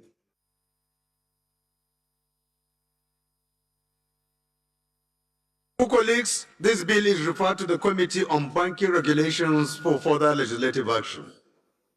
The sixth order of the day is a motion on the need to investigate the tragic accident of the train that departed Ujebwe to Iktape on Monday, 8 June 2026, standing in the name of Honorable Francis E. Waeve. Honorable Waeve is invited to move this motion. Thank you, Right Honorable Speaker. Francis A. Girogane Waeve is my name. I represent the entire people of Ugele North, Ugele South, and Udu Federal Constituency. I am from Delta State. I rise to move a motion on the need to investigate the tragic accident involving the train that departed Ujebu in Udu Local Government, Delta State, to Itakpe on Monday, 8 June 2026. The House knows that on Monday, 8 June 2026, a tragic accident occurred involving a train operating along the Itakpe-Warri rail corridor, resulting in the loss of lives and injuries to several passengers and other affected persons. The House also notes that preliminary reports indicate that no fewer than 4 persons lost their lives in the unfortunate incident. I think you are the chairman, ethics, right? Please sit ethically, please. While many others sustained varying degrees of injuries and were rushed to hospitals for emergency medical attention. Aware that the Itakpe-Warri rail line is one of Nigeria's most strategic standard gauge railway corridors connecting Delta, Edo, and Kogi states, and serves thousands of commuters, traders, workers, and businesses on a regular basis, serving as a strategic rail service linking both the southern and northern part of Nigeria.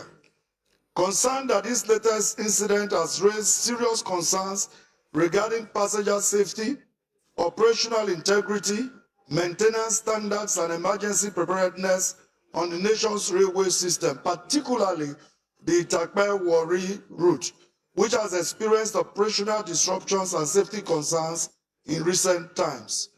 Also concerned that beyond the tragic loss of lives and injuries sustained by passengers, many travelers on board suffered significant financial losses, emotional trauma, disruption of scheduled engagements, and damage to personal belongings arising from the accident.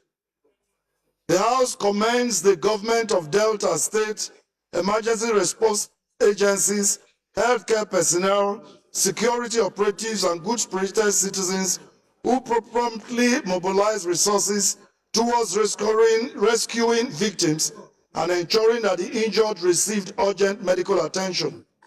Worried that unless a thorough and transparent investigation is conducted and appropriate remedial measures implemented, similar accidents may occur, thereby undermining public confidence in railway transportation as a safe and reliable mode of mass transport in Nigeria. The House therefore resolves to 1. Urge the Nigerian Railway Corporation to A. Conduct a comprehensive investigation into the cause of the accident and make public its findings, including specific measures being put in place to prevent future occurrence of similar incidents. B. Adequately compensate all passengers on the affected trip for losses incurred, injuries sustained, trauma suffered, and inconveniences occasioned by the accident. 2.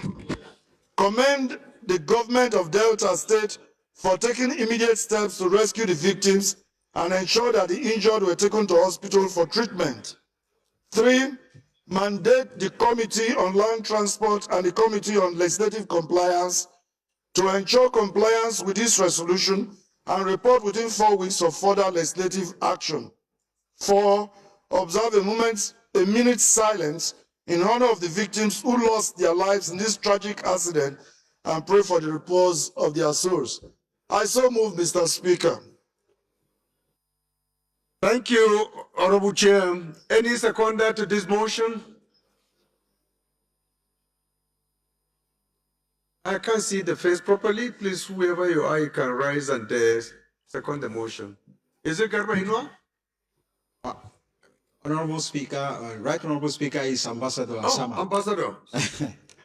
Good to see you. You know the eyes are not as sharp as they used to be. It's okay, my Speaker. Ambassador Daniel Asama is my name. I represent the people of Bassa, Jos North Federal Constituency. Mr. Speaker, I rise to second that the motion is urgent and need to be heard as it is urgent. Thank you.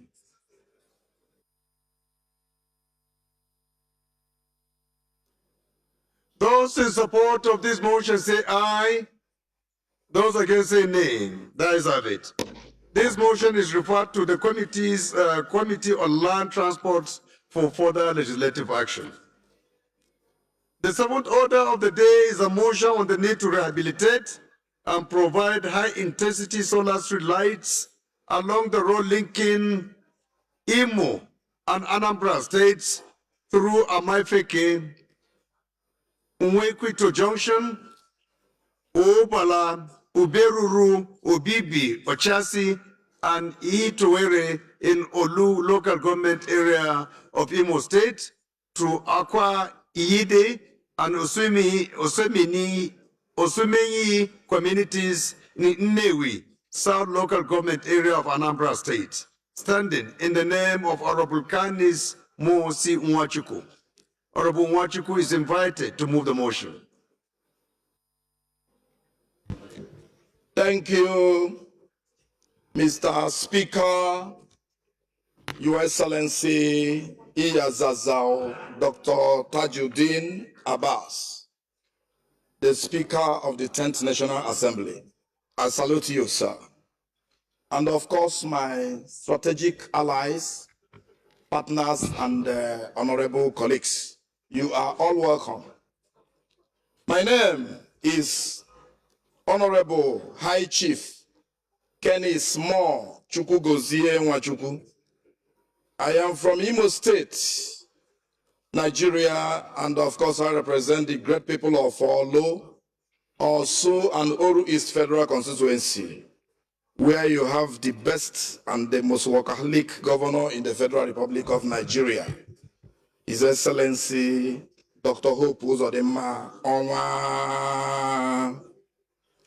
I rise to move a motion for the need to rehabilitate and provide high-intensity solar street lights along the road linking Imo and Anambra states through Amaifeke, Nkweito Junction, Okwa Abala, Ogbueruru, Obibi Ochasi, and Ihitowere in Olu local government area of Imo State to Akwa Ihedi and the Osumenyi communities in Nnewi South local government area of Anambra State. The House notes that road infrastructure remains a fundamental driver of economic growth, social interaction, and cultural integration within and between communities.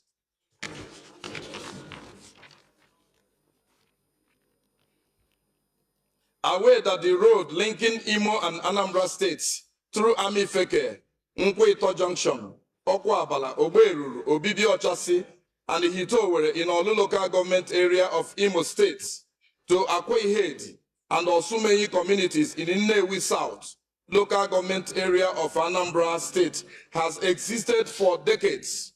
Yet its deplorable state has severely undermined the free flow of goods and services and created economic hardship for the people. Observe that the interstate road has deteriorated so badly that 1 hour trip now takes about 5 hours. Commuters now use long detour through neighboring communities, raising travel time and cost. Concerned that erosion, gullies, and potholes have made the road dangerous and a hideout for criminals to attack travelers due to its isolation, lack of street lighting, which worsens insecurity, limits night travel, and hurts local business. No, I have problem turning this. Concerned that rehabilitating and reconstructing the road alongside the installation of high-intensity solar street lights will not only ease transportation and enhance security, but will also strengthen the social, economic, and cultural ties between Imo and Anambra states, fostering greater inter-community harmony and development. The House resolves urge the Federal Ministry of Works and the Federal Roads Maintenance Agency, FEMA, to rehabilitate and reconstruct the roads linking Imo and Anambra states through the aforementioned communities. Also, urge the Rural Electrification Agency, REA, to provide high-intensity solar street lights along the road to enhance security and nighttime visibility. And finally, mandate the Committee on Works, FEMA, and the National Rural Electrification Agency, REA, to ensure compliance and include these projects in the 2027 budget estimate. Thank you, Your Excellency, Mr. Speaker, and of course my allies and colleagues. Thank you. I so move. Honorable Jallo. Is it Jallo at the back? Yeah. Your Excellency, sir, I'm Hussaini Mohammed Jallo, representing the Federal Constituency of Kaduna State. I hereby second the motion ably moved by my colleague. I so second. Thank you. Those in support of this motion say aye. Those against say nay. That is it. This motion is referred to the Committees on Works, Federal Road Maintenance Agency, and National Rural Electrification Agency for further legislative action. The eighth order of the day is a motion on alleged irregularities in the administration of copyright matters in Nigeria, standing in the name of Honorable Ike Kama. Honorable Kama is invited to move the motion. Thank you, Mr. Speaker. Honorable colleagues. My sister. Kama Nkem Kama is my name.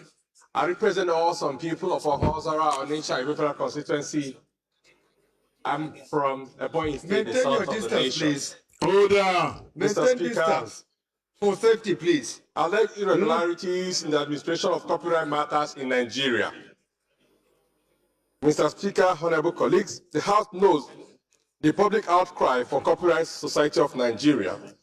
Various musicians, authors, composers, performers, copyright owners, calling on the federal government to dismantle the scheme foisted on the Nigerian music industry to siphon money from innocent Nigerian copyright owners by the immediate past Attorney General and Minister of Justice.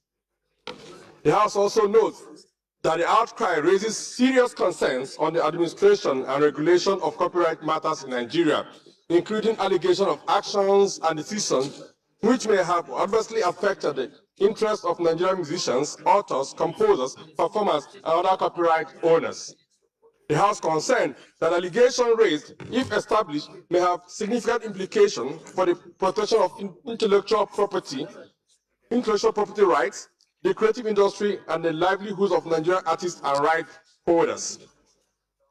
The House, taking cognizance of the importance of providing all parties of this, provide that all parties concerned with a fair opportunity to present their positions and relevant evidence in accordance with the principle of natural justice.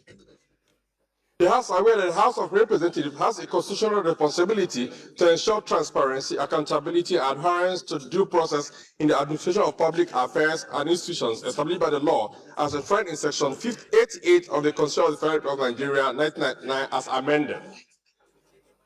The House hereby resolved to mandate the Committee on Justice to investigate alleged irregularities in administration of copyright matters in Nigeria and engage all relevant stakeholders, including the Federal Ministry of Justice, the Nigerian Copyright Commission, the representatives of the music industry, collective management organizations, and any other persons or bodies connected with issues to report back to the House within 4 weeks for further legislative action. I so submit, Mr. Speaker. Thank you very much.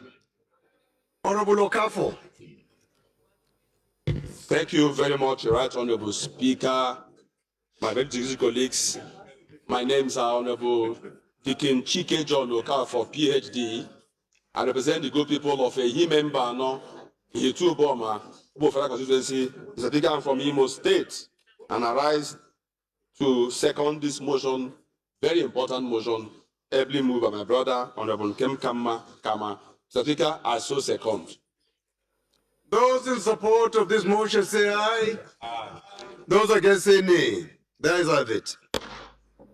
This motion is referred to the Committee on Justice for further legislative action. The ninth order of the day is consideration of a bill for an act to repeal the Merchant Shipping Act number 27, 2007, and enact the Merchant Shipping Act 2025 to provide for merchant shipping and for related matters. Honorable members will recall that the bill was committed to the Committee of the Whole on Tuesday, 19th November 2024. The House Leader will move for the consideration of the bills. House Leader? House Leader?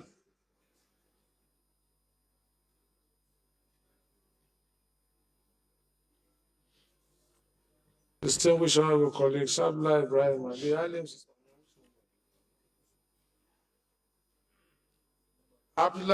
Ali Halim's is my name, state, and I represent the very marvelous people of Ankara Malala Federal Constituency. I hereby move that a bill for an act to repeal the Merchant Shipping Act number 27, 2007, enact the Merchant Shipping Act 2025 to provide for merchant shipping and for related matters, House Bill 1592, be considered by the Committee of the Whole. Thank you, Mr. Speaker. But you say that the other last one. Okay, after that, before we get to this. The Leader of the Minority, please can you second? Thank you, Mr. Speaker. My name remains Honorable George Ibezimako Ozodinobia. I represent the good people of Njikoka and Ochadunukofia Federal Constituency.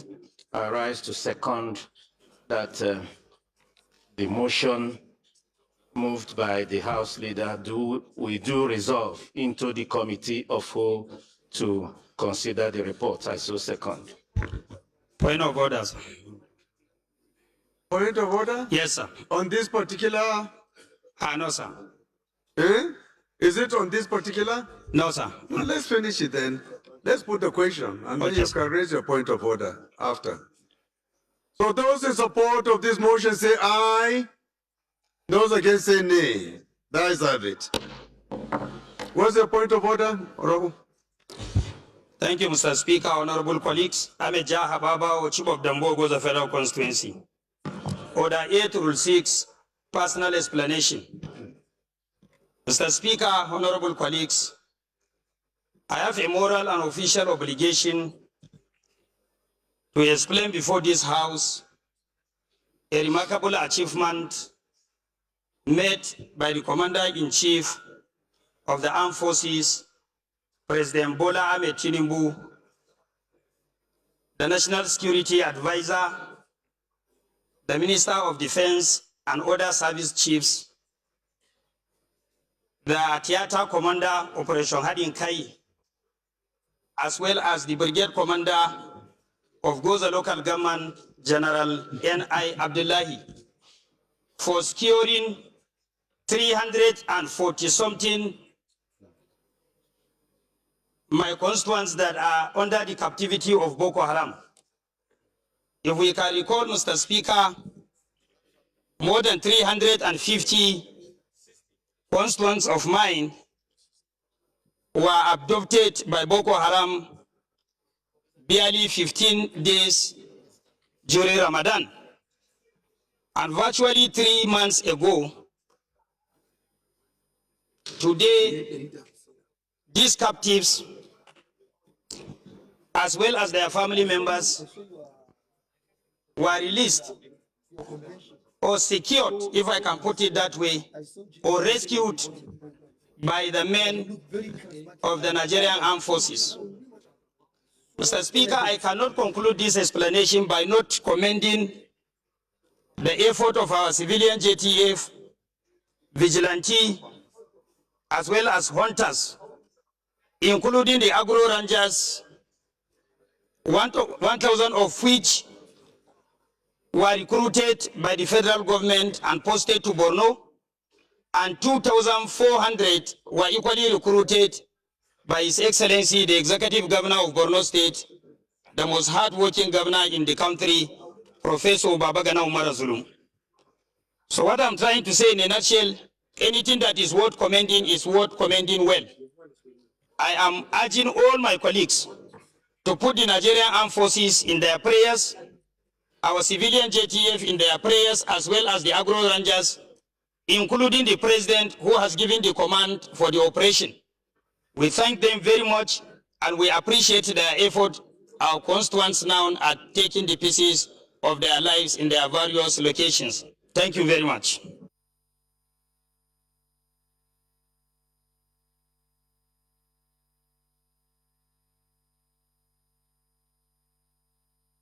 Thank you, Honorable Jaha.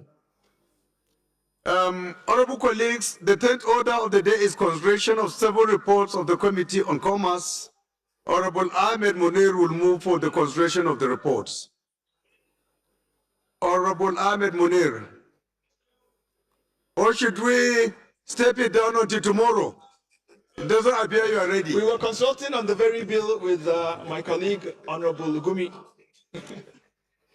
Thank you, Mr. Speaker.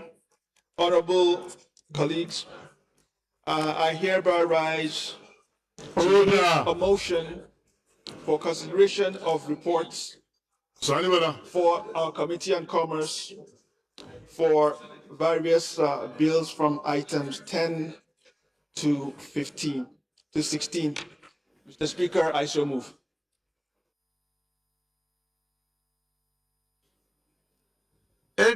Any seconder, if the Deputy Chairman Commerce is around, he can second, otherwise any member of the committee. Let me recognize, is around, right? Okay, Ambassador, go ahead.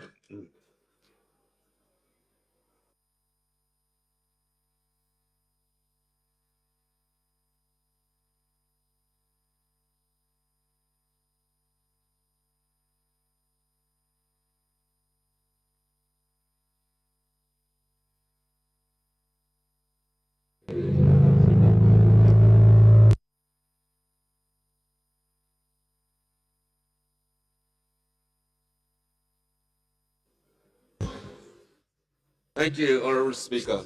My name is Right Honorable Ambassador James Shaibu Barker. I represent Gombe Home Federal Constituency. Order! I hereby second the motion as moved by my chairman. Thank you.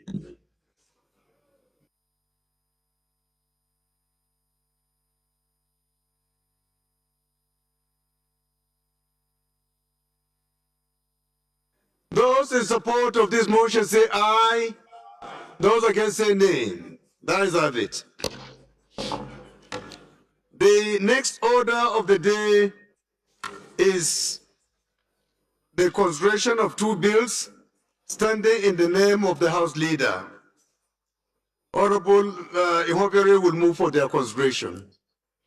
The acting House Leader, please, can you move? Thank you, Right Honorable Speaker, Your Excellency, my distinguished honorable colleagues. Abdullah Ibrahim Ali Halims is my name. I am from Kogi State. I represent the very marvelous people of Ankpa Omalolong Federal Constituency. I stand to move that a bill for an act to amend the Federal College of Education, Bende Establishment Act 2025, to designate ITEM, Bende, as a host community of the Federal College of Education, and for related matters, HB 2276, and a bill for an act to amend the Federal University of Medical and Health Sciences, ITEM, same Bende Establishment Act 2025, to designate Bende, Abia State, as the official location of the university, and for related matters, HB 2775, be put for consideration on the committee of the whole. Thank you, Mr. Speaker. Leader of the minority, please can you second? Thank you, Mr. Speaker.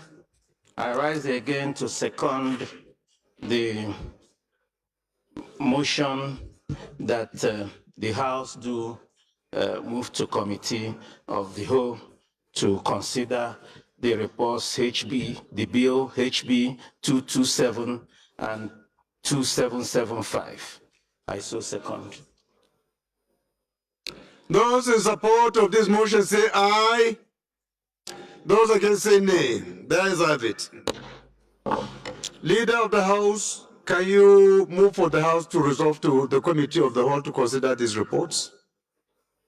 Once again, Your Excellency, the Right Honourable Speaker, I hereby move that the House do move to committee of the whole for consideration of the aforementioned reports. Thank you.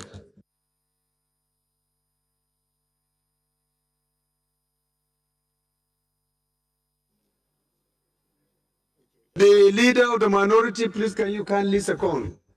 I rise to second that the House do resolve into committee of whole to consider the relevant reports. I so second, Mr. Speaker. Those in support of this motion say aye. Those against you say nay. That is have it. House has hereby resolved to the committee of the whole. But please, I want to beg the Deputy Speaker to take time, clause by clause, word by word, so that we can do justice to these reports. If it takes us up to 5 p.m., so be it. Thank you so much.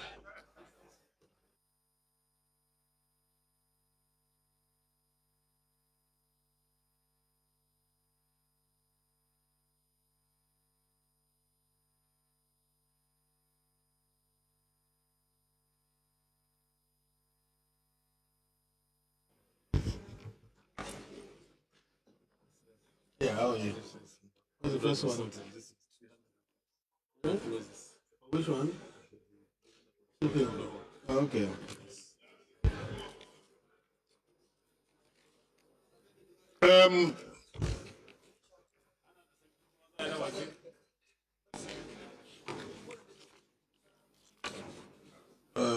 What's the first one? Cody. Yes. Sharp.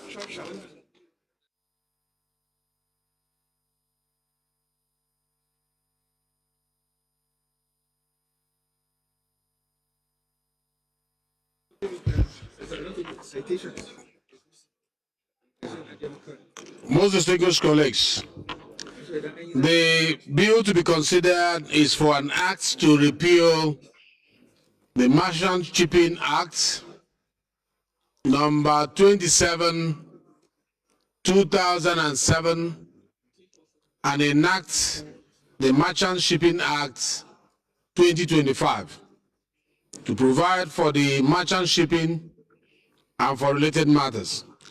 And I invite the acting leader of the House to give us synopsis of this bill in 1 minute.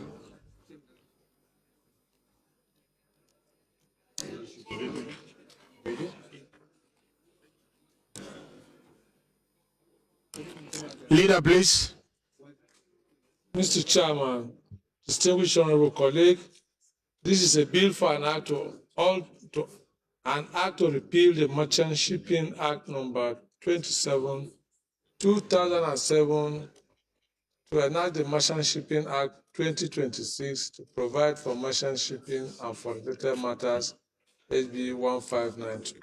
This is intended to amend the relevant section of the Act to make it more active and more fashionable. Thank you, Mr. Chairman. Thanks a lot. Honorable colleagues, this report on this bill to be considered is a report that is comprised of 373 clauses, schedules, explanatory memorandum, and the long title of the bill. It's the only bill we are considering today, and after that we'll consider the report and the resolution. It's only one bill we are considering, so let us pay attention. It's 373 clauses. We are going to start now. Clause 1, do you have the bill? Do you have the bill? If you don't have the bill, raise your hand, please. Please, can you send the bill to them, please? Can you send the bill to these few people who don't have it? Thank you. Please, it's a very important bill. Let's go through the clauses. Very important bill. We are looking at clause 1 to 5. Do you have anything there? Professor Lillian, please. Please, let's have our seat. It's a very important bill. It's only one bill we have today to consider. One bill. And after that, resolution of reports, which will be fast. But for now, let us focus on the clauses of this bill. Clause 1 to 5.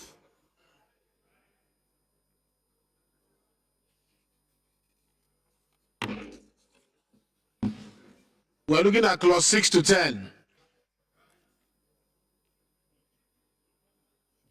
Clause 6 to 10.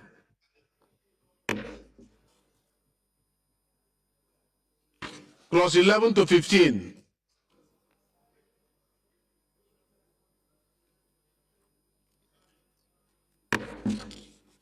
Clause 16 to 20.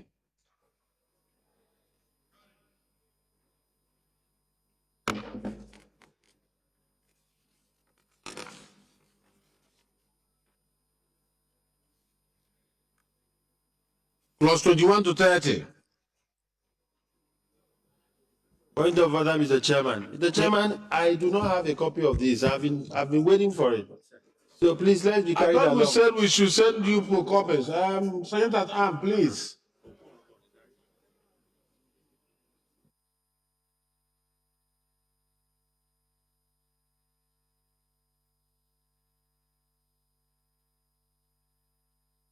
Okay, they're sending you a copy now.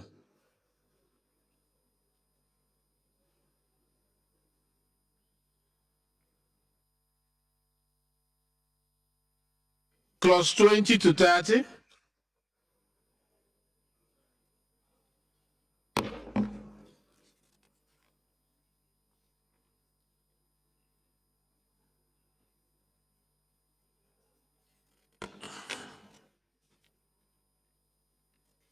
Clause 30 to 40, because most of them are retained. They are in the part of the old act.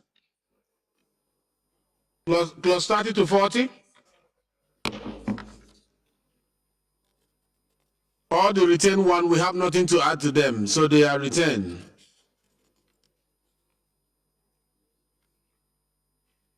(41) to 50.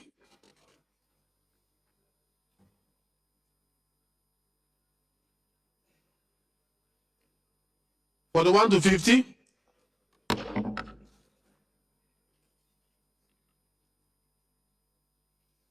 (50) to 60.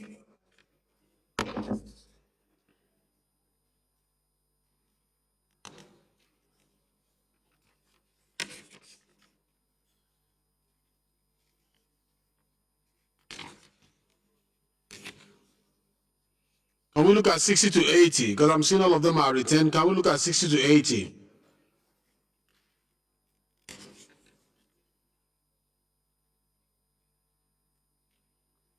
$60 to $80.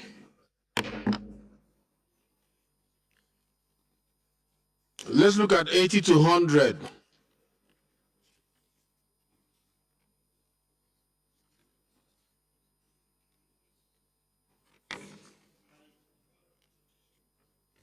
Because they were all returned as part of the old law. 80 to 100, Karen? Can we look at 100 to 120?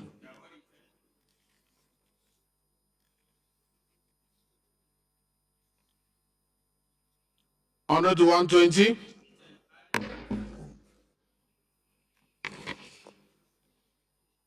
Can we look at 120 to 150 as return?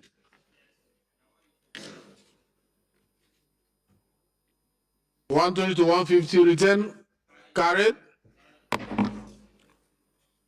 Can we look at 150 to 180?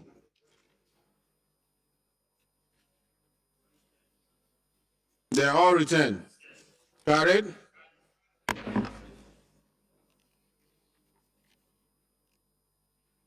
$180 to 200, can we look at that?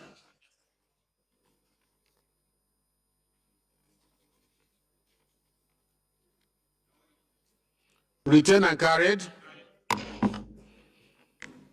Can we look at 200 to 240?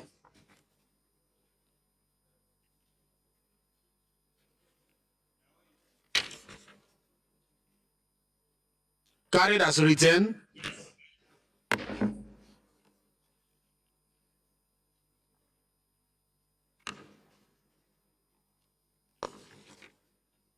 Can we look at 241 to 280?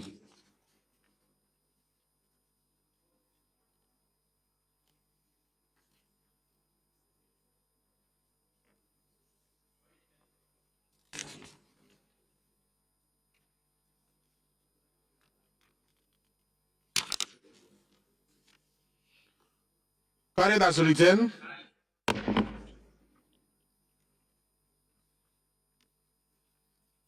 Let's look at 281 to 300.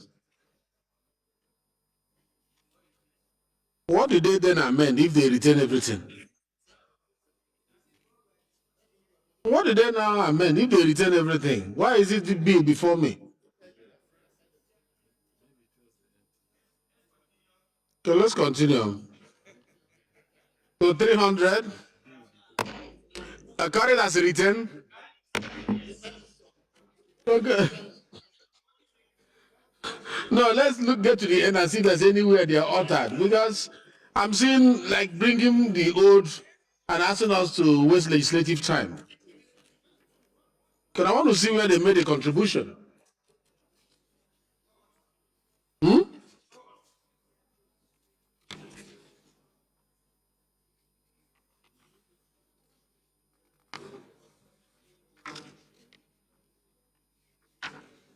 $301 to $350.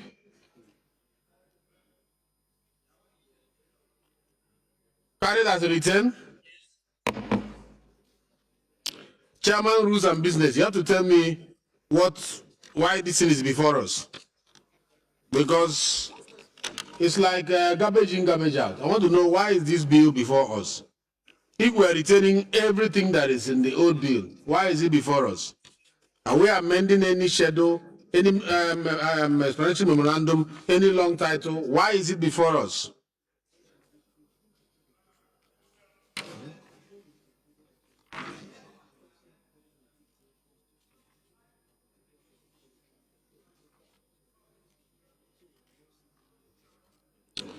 $350 to $373 as a return. Carried as a return.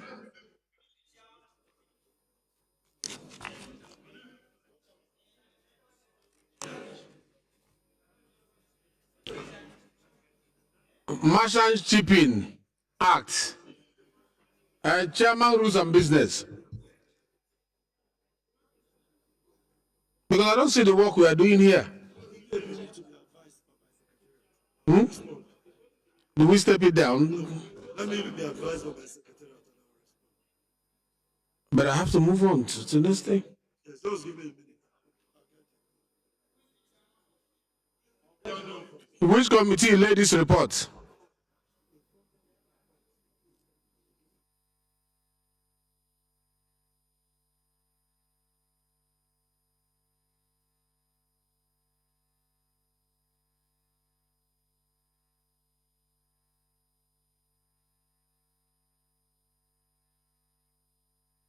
This is why I want every bill that be considered to come to my office first, for me to go through it before it gets to this level. Yeah, not on the floor of the parliament. I need to see these things, go through them before they get here. Which committee presented this particular bill? Who considered the report? Yes, you have an answer. Mr. Chairman, this bill is for concurrence. It's forwarded from the Senate to here, but the needful has not been done. We need to have some brief about the bill. What are we repealing and what are we enacting? I'm even worried that the principal act is not here. That's it. Because if the principal act is here, we'll be able to see the comparative analysis to know what is there originally and what are we bringing in that is being returned. Do we step it down? Yeah, we have to. It's the decision of the parliament. If you move that you step it down, we'll step it down. It's not my call. Move it properly. If you want us to move that, we'll step it down for further legislative work. Mr. Chairman, I think this is it is within the purview of the House leader. House leader should lead debate on this issue. He was the one that moved this motion. And I think he should guide the House whether we step it down or we continue with the process. House leader, should we step it down? Just 1 minute. House leader, please, 1 minute. Let's hear from Honorable Alfred.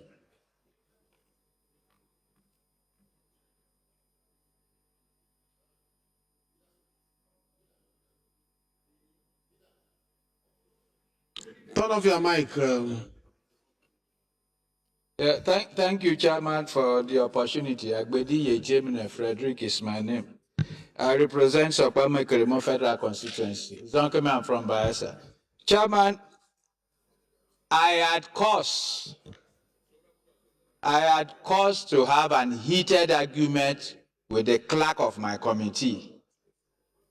And the clerk explained that this is the way reports of bills are being written, and I disagreed with him. And I said there must be the old bill, which provisions that are not amended are the ones retained.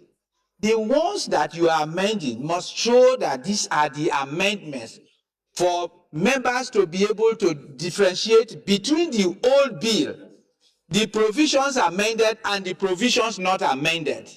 You know, and so even when I brought in my report came this way because I couldn't convince my clerk. And I told him that if this is what the institution is doing, then we will have cause to review the decision of the institution as to writing of this report. So it's not from either the leader or other, but most of the reports, if you go through them, are retained. And so you don't know which are the areas that are affected by the amendment and the original bills. So it's a matter that the clerk need to, handle. Thank you, sir. Thank you. I think it varies with the clerks because I've also looked at reports on bills here where you have the old one on one column and the one we are amending in new column, which has been the tradition. But this one is strange.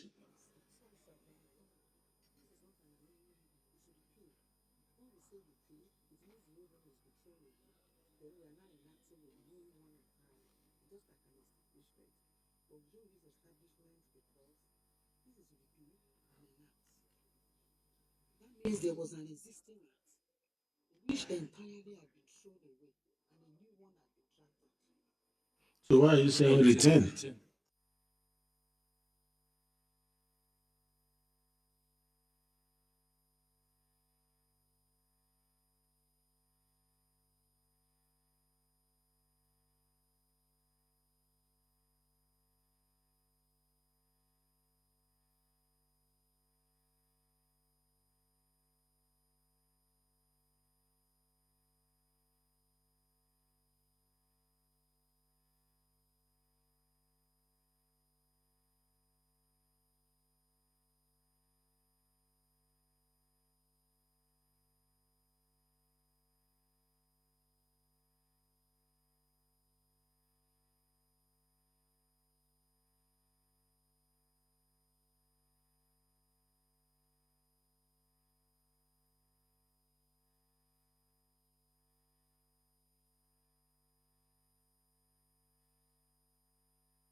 Okay, Secretariat is trying to explain that it's a repeal and reenactment, right?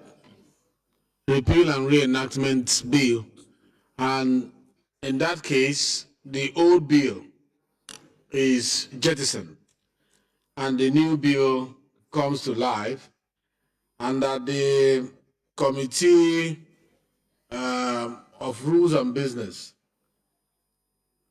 having looked at what was proposed for the reenactment, now acknowledge and recommended return. That this return that we're seeing on that column is confirming what had been proposed by the committee that repealed and reenacted the new bill. So, is it true, Chairman of Rules and Business? Yeah, thank you, Mr. Chairman. You know, this consideration has been before us for quite a while. And it's actually something that had been done previously. And then we are just adjusting, bringing life to it in the 10th Assembly, that's the word. So she's very correct. That's why I said I needed to hear from my secretariat to get a backup of what to say. So it's something that was done earlier and we just reenact. No, no. Well, if it had been done earlier, then we don't have to be here going over. We did it earlier, Mr. I think the Chairman. idea, you know, you stepped it down at that time. We didn't consider it at all. Did your committee retain the proposition on the reenactment where you acknowledge return? Yes, we did.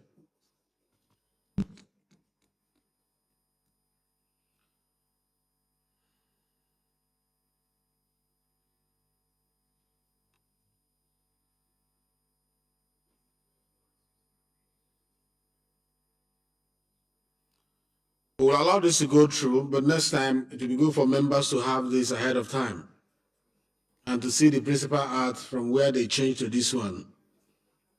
It's important for us to know what we used to have and what have been proposed. Even though it is the other one is being thrown out, but we want to know if what they are proposing now is better than what was there before.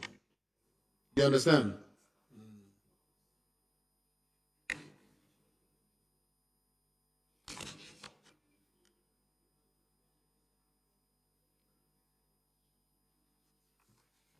You want to say something, Honorable? Yes, Mr. Chairman, I think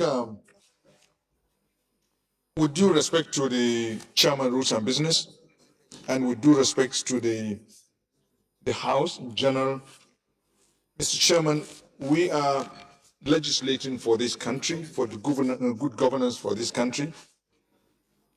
I don't think we should cut corners. If something is bad, it is bad. If something is good, it's good. You lead the consideration of these legislations. Mr. Chairman, this is the last point. If we cut corners at this point, we are not being fair to the process of making laws in this country. If we're in doubt of any process, I think, Mr. Chairman, it is only fair you grant the authority that deals with these issues and go back and do the right thing so that we take the correct decision that will provide good governance in this country. That is my personal position, Mr. Chairman. I don't think we should cut corners in the process of lawmaking. Thank you, Mr. Chairman. Before that, which committee actually handled this bill? Outside the Rules and Business, which committee handled this bill? Which committee? Which committee proposed this bill before it got to Rules and Business? What is that secretary that came to address me? Which committee proposed this bill?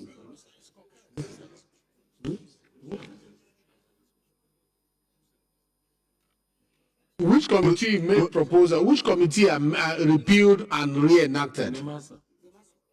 Nemasa. And they are not in the room.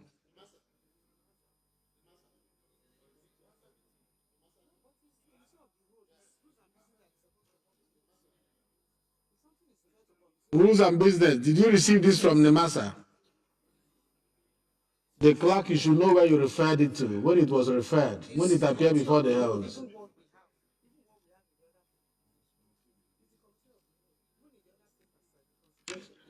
No, when the bill was proposed, where was it referred to? Was it after the second reading, where was it referred to?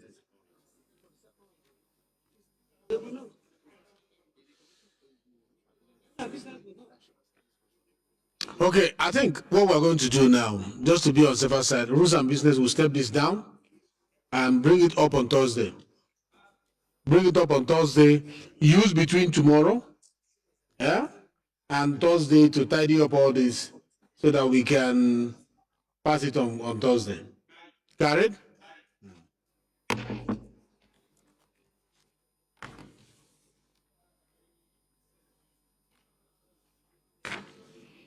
The second report to be considered is from the Commerce on a bill for an act to establish Chartered Institute of Mortgage Bankers and Brokers of Nigeria to regulate the practice of mortgage banking, mortgage brokerage in Nigeria and practitioners of related matters. Honorable Munil, 1 minute synopsis. I thought it was only one bill today.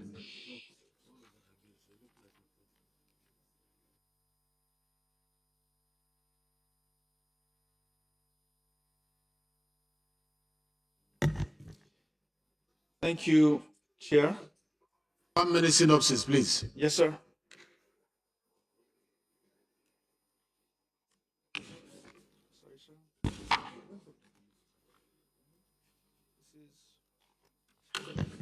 So this is an establishment of the Chartered Institute of Entrepreneurship Consultants, and it is straightforward.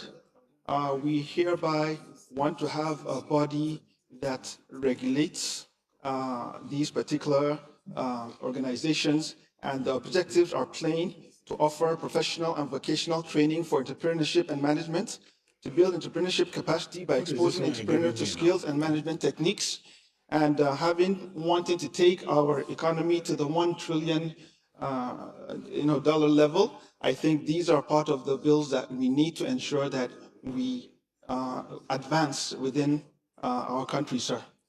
Thank you.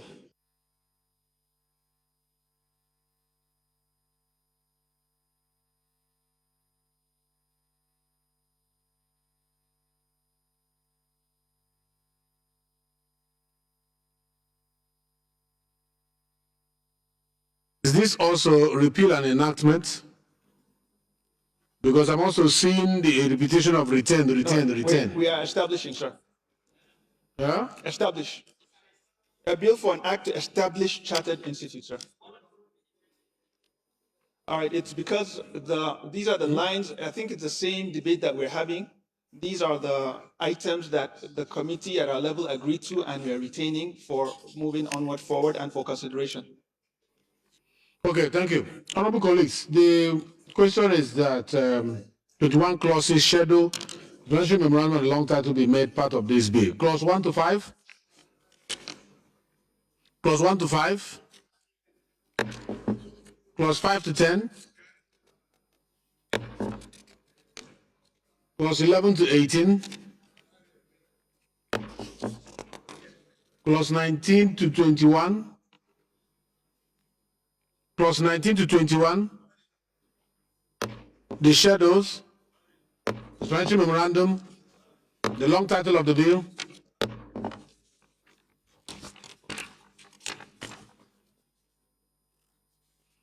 Most respected colleagues, the third report to be considered is also from Commerce on a bill for an act to establish the Chartered Institute of Nigerian Universities Professional Administrators, charged with the responsibility for advancing the study, training, and practice of university professional administrators and for related matters. And I invite Honorable Munil, 1 minute synopsis. Thank you very much, Chairman. Once again, the House of Representatives on Wednesday, 28th of May, 2025, concluded debate on the general principle of the above bill. And the bill consists of about 22 clauses, and 2 schedules, including the explanatory memorandum. It seeks to establish the Chartered Institute of Mortgage Bankers and Brokers of Nigeria to regulate the practice of mortgage banking and mortgage brokerage in Nigeria and its practitioners and for related matters. Thank you very much. Honorable colleagues, the question has 25 clauses be considered and schedule explanation memorandum on the long title of the bill. Clause 1 to 5, clause 6 to 10,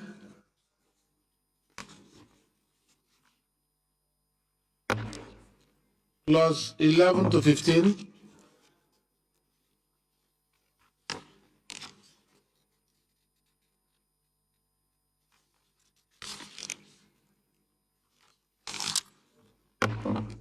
clause 15 to 19.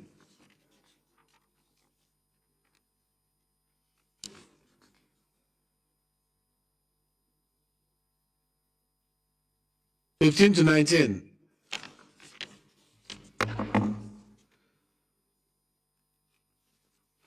(19 to 25).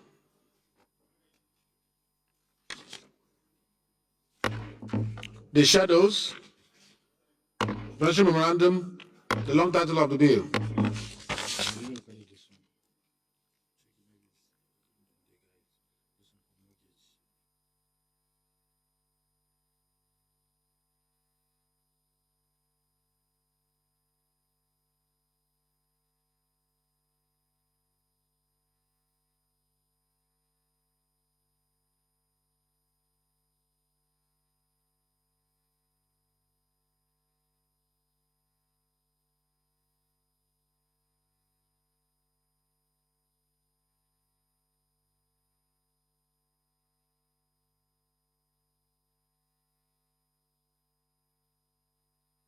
Have you moved the synopsis for the Chartered Institute of Mortgage Bankers and Brokers?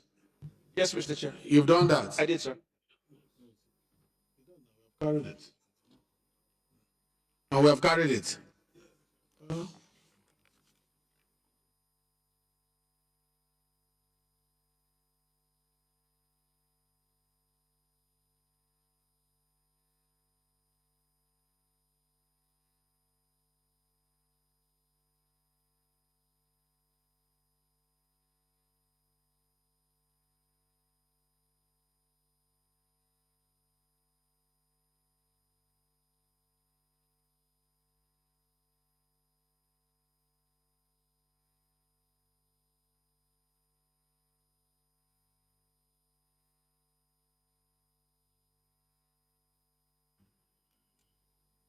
The fourth report to be considered is from the Commerce on a bid to establish climate resilient commerce in Nigeria for related matters. Honorable Mineo, 1 minute. Thank you, Mr. Chair, once more, honorable colleagues. The House of Representatives on Thursday, 3rd of July, 2025, concluded debate on the general principle of the above bill and referred same to the Committee for further legislative action. The bill consists of 22 clauses, including the explanatory memorandum. It seeks to establish climate resilient commerce in Nigeria and for related matters. The committee recommends for passage into law its recommendation on the bill, taking into consideration view expressed or canvassed at the public hearing. Thank you very much, Chairman. Thank you. There are 11 clauses to be considered. Explanation memorandum and the long title of the bill. Clause 1 to 5. Clause 6 to 11. Explanation memorandum, the long title of the bill.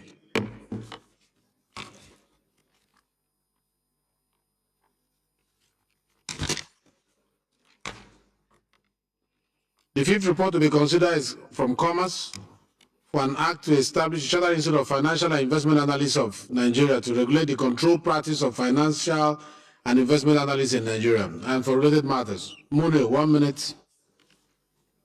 Thank you once more, Chairman. The House of Representatives on Wednesday, 14th of May, 2025, concluded debate on the general principle of the above bill and referred same to the Committee for further legislative action.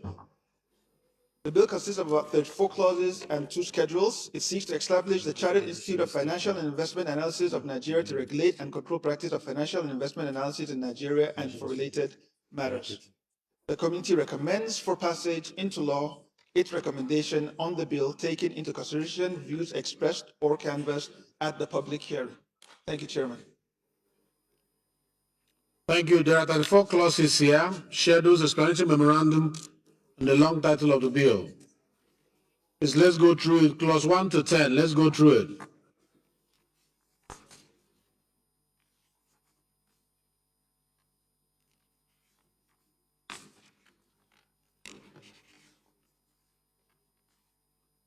I think it's a standard Establishment Act.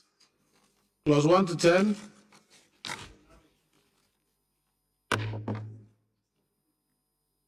Clause 11 to 16.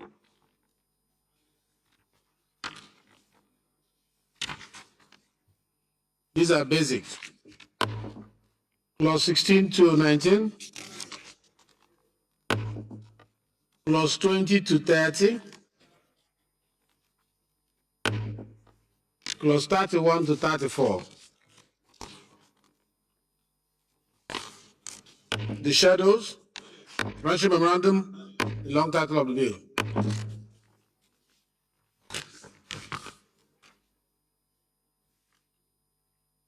The sixth report to be considered is that of the Commerce on the bill for an act to amend the National Institute of Marketing of Nigeria Act to expand membership eligibility criteria and define the powers of council and for related matters. Thank you very much, Mr. Chairman, for your diligence. The House of Representatives on Wednesday, 11th December 2024, concluded debate on the general principle of the above bill. Honorable Muli, I thought you said you are stepping this one down. No, it's not this one, sir. The one that is to be stepped down is this one, sir. So I hereby, yes, correct, sir. We're hereby stepping it down, sir, because there's an issue with the Step down by the citation. name of the Sir, House. thank you. The seventh report to be considered is from the Commerce for the bill to provide for the establishment of National Institute of Business Educators of Nigeria, charged with responsibility of advancing the study, training, and practice of business educators of Nigeria and for related matters. Honorable Minister, I think that's the last one for today. Muneo, 1 minute. You want to step it down? No, it's the second to the left, sir. I think there's two more. There's one for the Nigerian Universities Professional Administrators as well. We've done that now. That? Yet to. We've done it. We've done university professional, yeah. All right, sir. Yeah, we've done that, sir. Sorry. Then we're on our last leg, sir. We have a lot of work to do, sir. Sorry about that. And so, Munir, you are keeping you are the one hosting the whole house today. no, sir, I believe It's so. only your business we are doing. You know, even chairman of appropriation is seated listening to. you know, sometimes, sir. You are holding everybody down today. You must be a very powerful chairman. No, sir.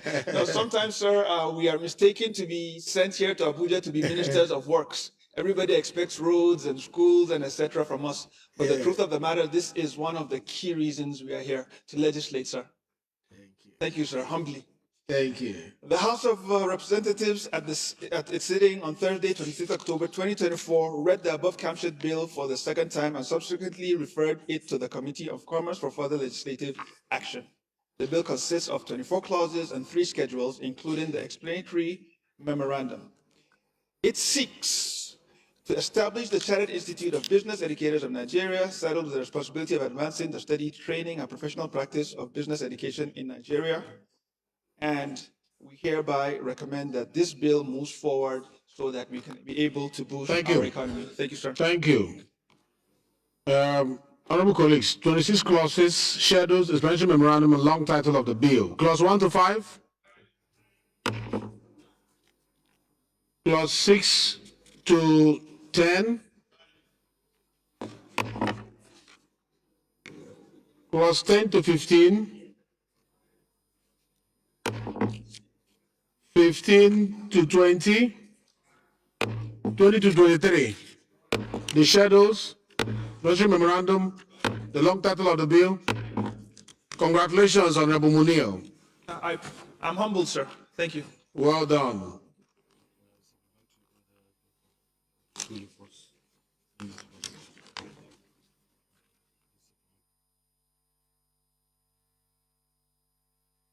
Okay, we have supplementary report. This is just very simple.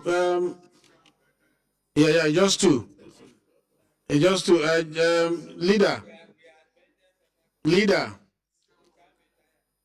Leader, please.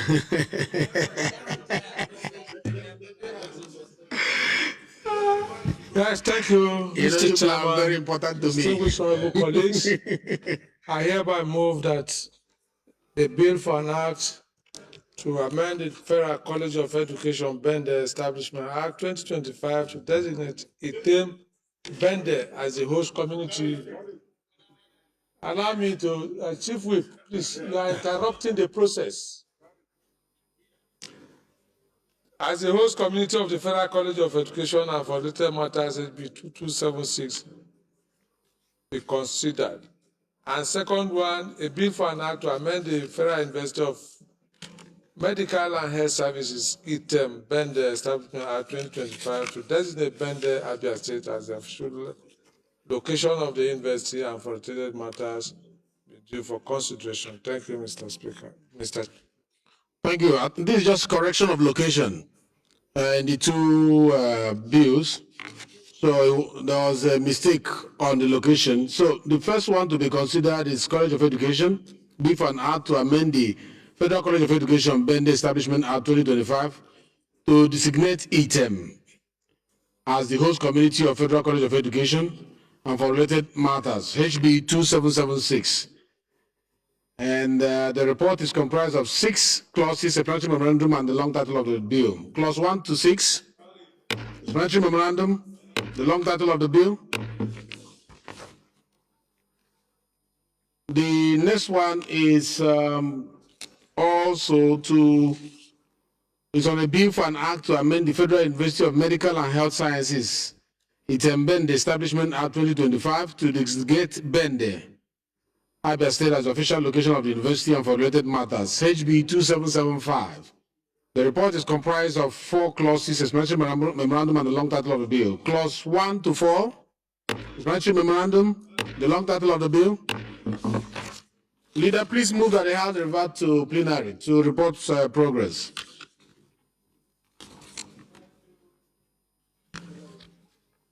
Honorable Chairman, distinguished honorable colleagues, Abdullah Ibrahim Ali, once again is my name. I am from Kogi State and I represent the very wonderful people of Ankpa Malala and the federal constituency. I hereby move that the House revert to plenary to report progress. Thank you, Minority, Mr. please. Chairman. Your mic, please. I rise to second the motion that the House do revert back to plenary to consider the report from the Committee of Full. Those in support of this motion say aye. Those against say nay. The ayes have it. House hereby revert to plenary to report progress.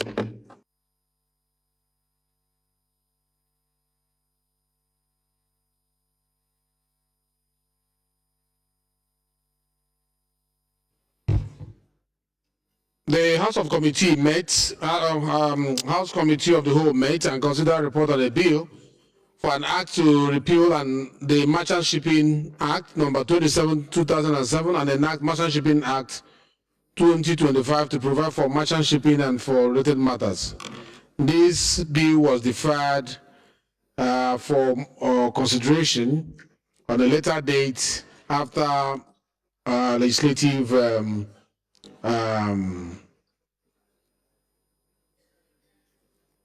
actions.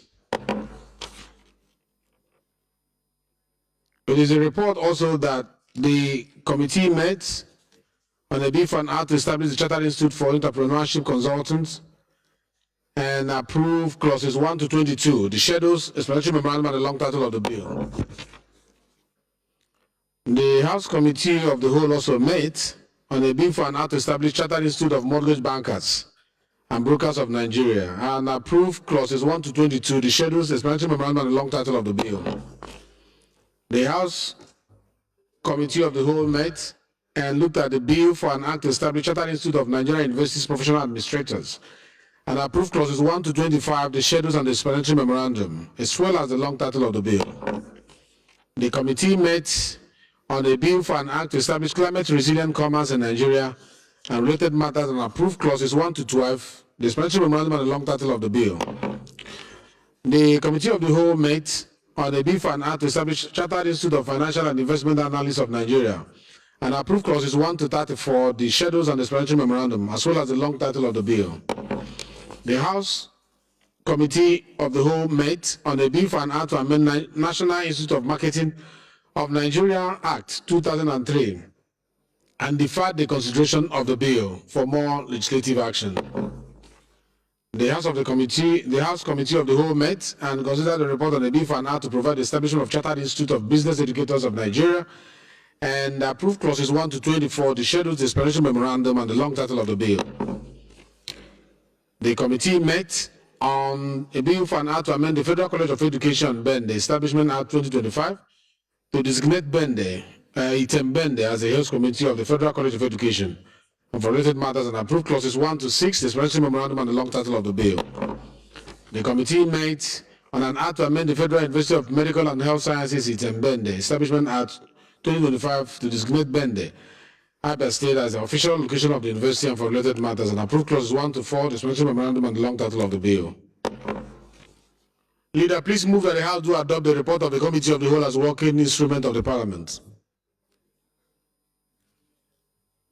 Thank you, Mr. Speaker, distinguished honorable colleagues. Abdullah Ibrahim Ali, once again is my name, from Akpa Federal Constituency. I hereby move that the House do adopt the report of the committee as working tools for the Parliament. Thank you. Minority, please. Thank you, Mr. Speaker. My name remains Honorable George Ibezimako Ozodinobi. I represent the good people of Njikoka and Ochadunukofia.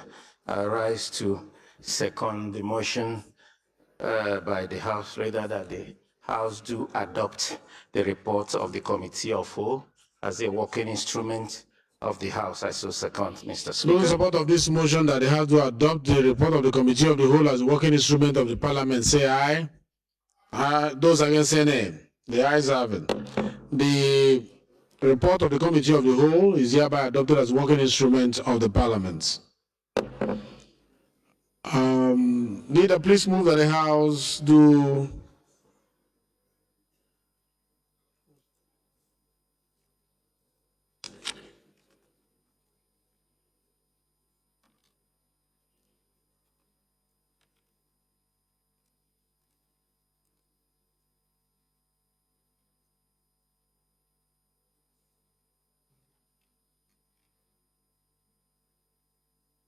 adjourn sitting till tomorrow, same time, same place.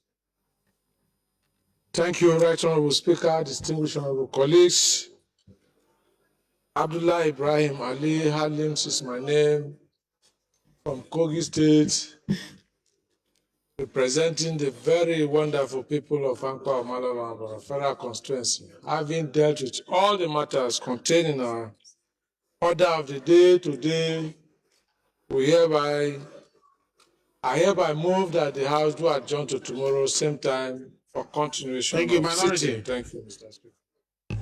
Thank you, Mr. Speaker. I rise to second that this House do adjourn till tomorrow, same place, same time. I so second. Those in support of the motion that they have to adjourn sitting till tomorrow, same time, same place, say aye. Those against, say nay. The nays will stay and the ayes will go. We'll see you here tomorrow. House is hereby adjourned till tomorrow, same time, same place.